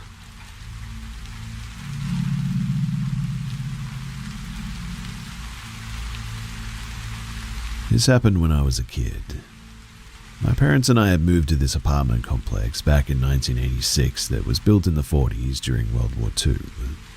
The basement had a fallout shelter installed, and in the fallout shelter there were gas masks, tins of old food, old World War II posters of enlisting. I was about 2 years old at the time that we moved in, so I didn't really understand or comprehend all of this, but I didn't start to have experiences until I was about maybe 5 years old. Some experiences involved my toys going on by themselves, dolls in spots that I didn't leave them, my radio turning off and on, to which my parents' explanation was that I was doing it, but didn't remember, or that it was just my imagination. But that all changed one night. Now, I had 2 windows on the side of my bed. This is relevant too. The right one would open and stay open with no problem, but the left one was always broken and a bit weird. It just wouldn't stay open, and we would have to stick a board in the window for it to remain open. Now one night I had woken up to this loud bang which scared me half to death, causing me to sit straight up in bed. As I'm sitting there, my eyes trying to adjust to the room, looking around to see if something may have fallen, and if so, where. That's when I heard it again, another huge bang. It was on the side of me, so I look over in the direction to see what it could have been, but didn't see anything that could have made that noise. That is, until I see the left window, the window that needs a board to stay open, slowly opening up, and opening by itself. I sat there frozen, trying to make sense of what I was seeing, if I was actually seeing what I was seeing. I couldn't do anything but sit there in disbelief and attempt to close my eyes tightly for 10 seconds because 5-year-old me, this was just a bad dream, and closing my eyes tightly is what I would always do to end a bad dream. I still do this to this day, to be honest. As soon as my eyes opened, I see the window fully open and then slam again. I realized at that moment that I was fully awake, and then the window starts to open again. Only this time it's opening a little faster than last time. And same as last time, it would open all the way and then slam shut. It happened again and again and again, each time opening a little faster than the last time and slamming shut. It was as if someone was opening it fully and letting it go in order to slam shut. But then the window flies all the way up and stays open. Then I hear the most horrible, evil, sadistic laugh, like a cackle right in front of me. Well, that was enough for me to finally move. I fly off the bed, getting tangled in my sheets and comforter. I managed to get the comforter off of me, but I still have the sheets wrapped around me. But that didn't stop me from hauling butt all the way to my parents' bedroom, screaming bloody murder as I did. My screaming ended up waking up my parents, so they were already awake when I got to their bedroom. I'm trying to explain to them what had just happened, what I had seen, and told them about the cackling and all that. My mother was the comforting parent and was trying to calm me down as best as she could, telling me that I just had a really bad nightmare and that my nightmare continued when I was semi-awake because I was half asleep awake. I was persistent though, and kept repeating myself over and over and over, telling them about the window opening and shutting by itself, and the cackling again and again. My father, who was the no-nonsense parent, was extremely upset that I had woken him up, and said, "Enough, it was just a bad dream. Come on, I'll show you. There's nothing in your room to be afraid of, and your mother's right. You probably just dreamed the whole thing. So come on, let's go." My father and I head back to my bedroom. My little hand clenching his hand tightly, we go into my room. My comforter is still on the floor. My father goes to pick it up, and when he does, he glances over at the windows and sees that the left window is still open, wide open in fact. Nothing in it to hold it, just wide open, which, knowing this window, should be completely impossible. My father goes over to the window, looks at it, then back at me and says, "Did you open this?" I tell him, desperately trying to get him to believe me, "No, Dad, I told you. It kept opening and slamming by itself." My father, frustrated, cranky, and highly annoyed at this point, tells me windows don't open by themselves. It probably got stuck when you opened it. My father reaches over to make sure that I didn't stick anything in the window to keep it open, and as soon as he stuck his hand in and was about to pull his hand away, the window slammed shut, nicking his hand in the process from pulling it out of the window. My father, who was still trying to make sense of this situation, was suddenly spooked and creeped out. I then spent the night in my parents' room in my sleeping bag on their bedroom floor that night. After that night, the activity seemed to amplify. Other stories for another time. It's been almost 40 years and I still have nightmares about that night. The window opening and shutting, the cackling, the fear, and my little 5-year-old heart pounding in my chest. It is hands down one of the worst experiences that I've ever had. Until I encountered the Hat Man, that is. Which, again, is another story for another time.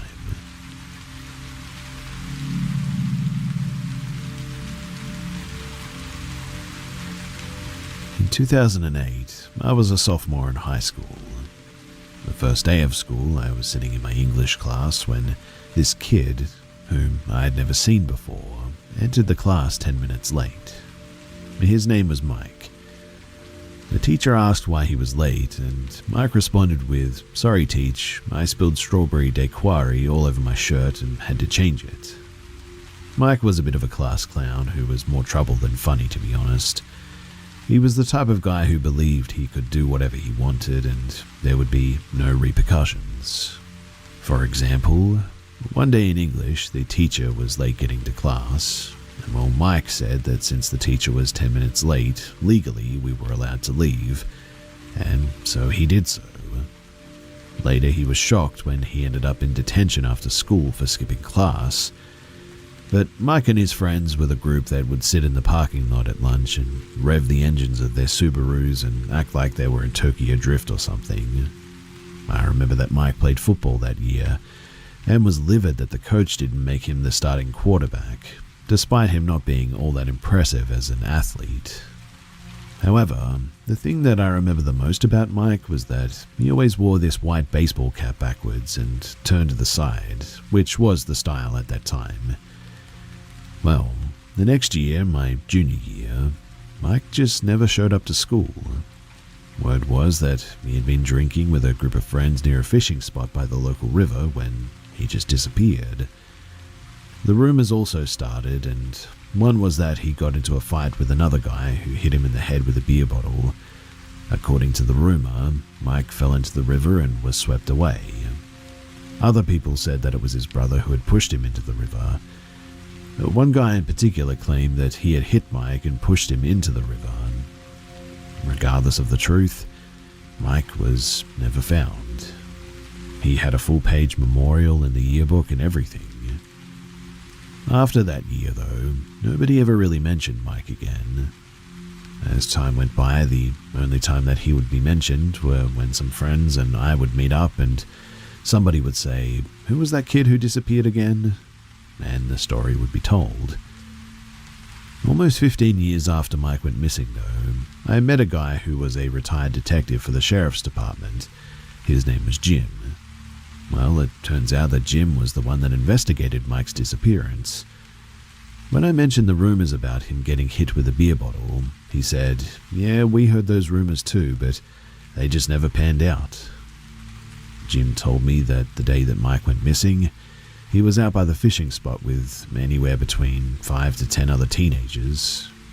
Mike had paid a homeless guy to buy a beer from the local store, so he and his friends could party out there. Afterwards, they drove way out to the fishing spot, 30 to 40 miles out of town. And Jim said that, more than likely, Mike was drunk and fell into the river and just was swept away. They never did find the body, which Jim said was probably in the Gulf of Mexico by now.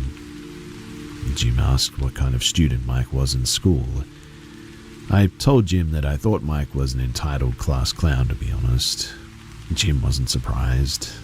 Everybody else told him what a great student that he was, which he said isn't surprising with missing persons cases. Jim said that nobody wants to be the person who spoke poorly of the guy. He also said that he got the same feeling about Mike's parents. Dad came across as a bully who peaked in school, and Mum was the homecoming queen sort of deal. People who just never really moved on past that point, I guess. People who may have encouraged Mike's behavior, telling him about all the fun that they had had in their high school days. Well, a year or so later, I was out fishing by that spot at some point. I had gotten there late in the afternoon, and by the time that I was ready to leave, the sun had already gone down behind the hills. It was light enough that you could still see, but dark enough that you need your headlights when driving for sure. As I walked back to my truck, I noticed that I was the only one in the parking area, so I put my fishing gear in the bed and climbed into the driver's seat. As I backed my truck up, the headlights illuminated a cluster of trees in front of me. And that was when I saw the white hat against the dark backdrop of the woods. Thinking that somebody may have just left a lost hat hanging in the trees, which is common practice for lost gear, I flipped on my high beams to see if anything else was in the trees. And when I did, standing in the trees was a person that I recognized but couldn't place immediately. The figure was wearing the white hat and staring at me. After a few seconds of staring at him, trying to place where I knew this guy from, it clicked. It was Mike. He looked exactly the same that he did as that day that he claimed to have spilled his cocktail on his shirt. Almost immediately I realized who I was looking at. Mike then turned and walked into the forest. I then put my truck into gear and I noped out of there as fast as I could. I also haven't been back to that fishing spot since then, and I definitely do not plan on going back after sundown. I eventually asked a couple of guys that I know who fish out there if they've ever seen anything strange out there, but nobody ever had. I really don't know if I saw Mike because I knew him or if there was another reason, but I will never forget that white hat that he would wear all the time.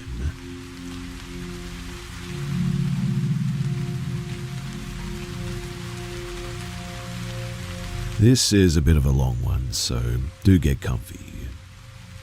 Now, when I lived in Minnesota, I saw something that's troubled me for years now, and still does. You see, I had about 2 weeks until my plane ride, moving to PNW. I had no money and no one to stay with, so me and my dog roughed it and camped out in the woods. It was middle of November 2022, and temperatures were 22 low and around 35 to 38 high. In other words, always had a fire going. It honestly wasn't that bad, except at night when the fire would go out. My dog would either stay in the tent or tied up next to me. We must have spent only about 6 days in that area, and every single day I saw massive deers. I had just moved from Memphis, where I bagged my first one. The deer in Minnesota were jaw-droppingly huge compared to my 10-pointer. Sometimes they would be about 100 yards away, walking or running across some train tracks. The woods were thick, but I could always make out animals. Before night, I would always see a dog, sometimes even two, looking at me and very slowly approaching. I always screamed and hollered when I noticed them. On the second night that I was there, I heard crashing through the woods, and rocks near the tracks as well. I stepped out of my tent, and I would see about 10 or so deer running down the tracks, and then blindly dart back directly towards me. I figured that I'll see or smell fire too, so I just sort of stood there and was just in awe of nature. But they weren't really veering off. The trees were huge and the woods were thick, and they were running and jumping so fast and far that I would feel the ground shake. The two leading deer, they came within 10 feet of me easily, and honestly, I was petrified. I genuinely thought that I was about to be pierced or something, but as soon as I stepped my leg over to dive into the tent, they turned 90 degrees and just jumped, running away. I thought that it was extremely scary, but also very cool to be honest, and I was glad for the experience. Now, at about 10 p.m., I'm stoking the fire and I noticed something off in the distance on my side of the tracks. Not even towards the tracks, but parallel with me. It looked like two people with headlamps on, processing a deer. On my first day there, I did see and quickly talk to a guy passing by, saying that he was looking for deer skins. I made nothing of it, and stopped shining my light towards them. After failing to fall asleep, I stepped outside and the two headlamps were still on. Same spot and making the same motions. It looked like they were maybe about 5 or maybe 4 feet apart. One would fiddle with something on the ground and hand it over to the other. At this point, I was alarmed because, it's now 1 a.m. I shine my light, watch very intently. It was so dark and so far away that by that time my eyes would focus and I would need to blink, but I would always lose what I was seeing. I would watch one headlamp and see that headlamp split into 2. So I knew that what I was looking at was a pair of eyes now. 2 individual sets of eyes. They were behind fallen logs and a standing tree. The motions that I saw were that of them moving back and forth, peeking around different spots of the trees and log. I moved my head side to side and they did the same, but on different sections and heights of the tree, like they were crouching and then sort of standing, but never looking away from me. When I got back into my tent, I zipped up the door, leaving the top open about an inch or two. I zoomed my flashlight in, peeking through the hole, and I could see when they stopped and when they started this motion back up. The harder that I tried to focus, the more agitated the movement seemed. I was getting on a plane soon, so all I had were knives and a couple of flares, kept them close and snuggled up with my dog. Around 5 in the morning, I peeked through my tent and was still being watched. When the sun came out, I stepped out, and when I did, nothing was there. I figured that they were wolves, but I don't know, the motion and the mimicking of mine was pretty insane. I had a great spot though, and I worked hard on cleaning this area up, so I thought that I'd stay there at least another night, not trying to psych myself out over, well, nothing really. Now, on night 3 I never did see them again, but it was around midnight when I heard crashing through the tracks again, and thought that it was the herd of deer.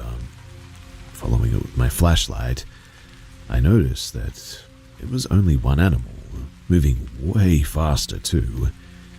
It did the same thing the deer did before, and started running directly towards me. I could hear it leaving the rocks and running through a large patch of tall grass, like really tall, around 4 feet, dead grass, pretty loud. It's still coming towards me, and I'm shining my light in the general area it's about to pop out of, about 40 feet in front of me, I would guess. The instant it came out, it takes like maximum 2 steps and stands right up and stops instantly. But 1 second it's not seen at all, and the next second I'm staring at this thing, and true flight or fight finally kicks in. I immediately knew that there was no outrunning this thing. I knew that it was a full-on predator, and I knew that if I did run, that I would get chased. The eyes were forward-facing, very long, pointy ears, and could go on all 4s or 2. My dog was zipped up in the tent 3 feet from me. I zoomed in with my flashlight, and it helped absolutely nothing. I could see amberish eyeshine and a wet gloss on the nose. Staying perfectly still with my light on it, I slowly but deeply took in a huge breath. About 10 seconds has gone by, maximum, since it stood up, and I screamed as loud as I could, but also as quickly as I could. All I screamed was "hey," and I never sounded like that before. I've never ever screamed like that in my life. Didn't even know that I could sound like that.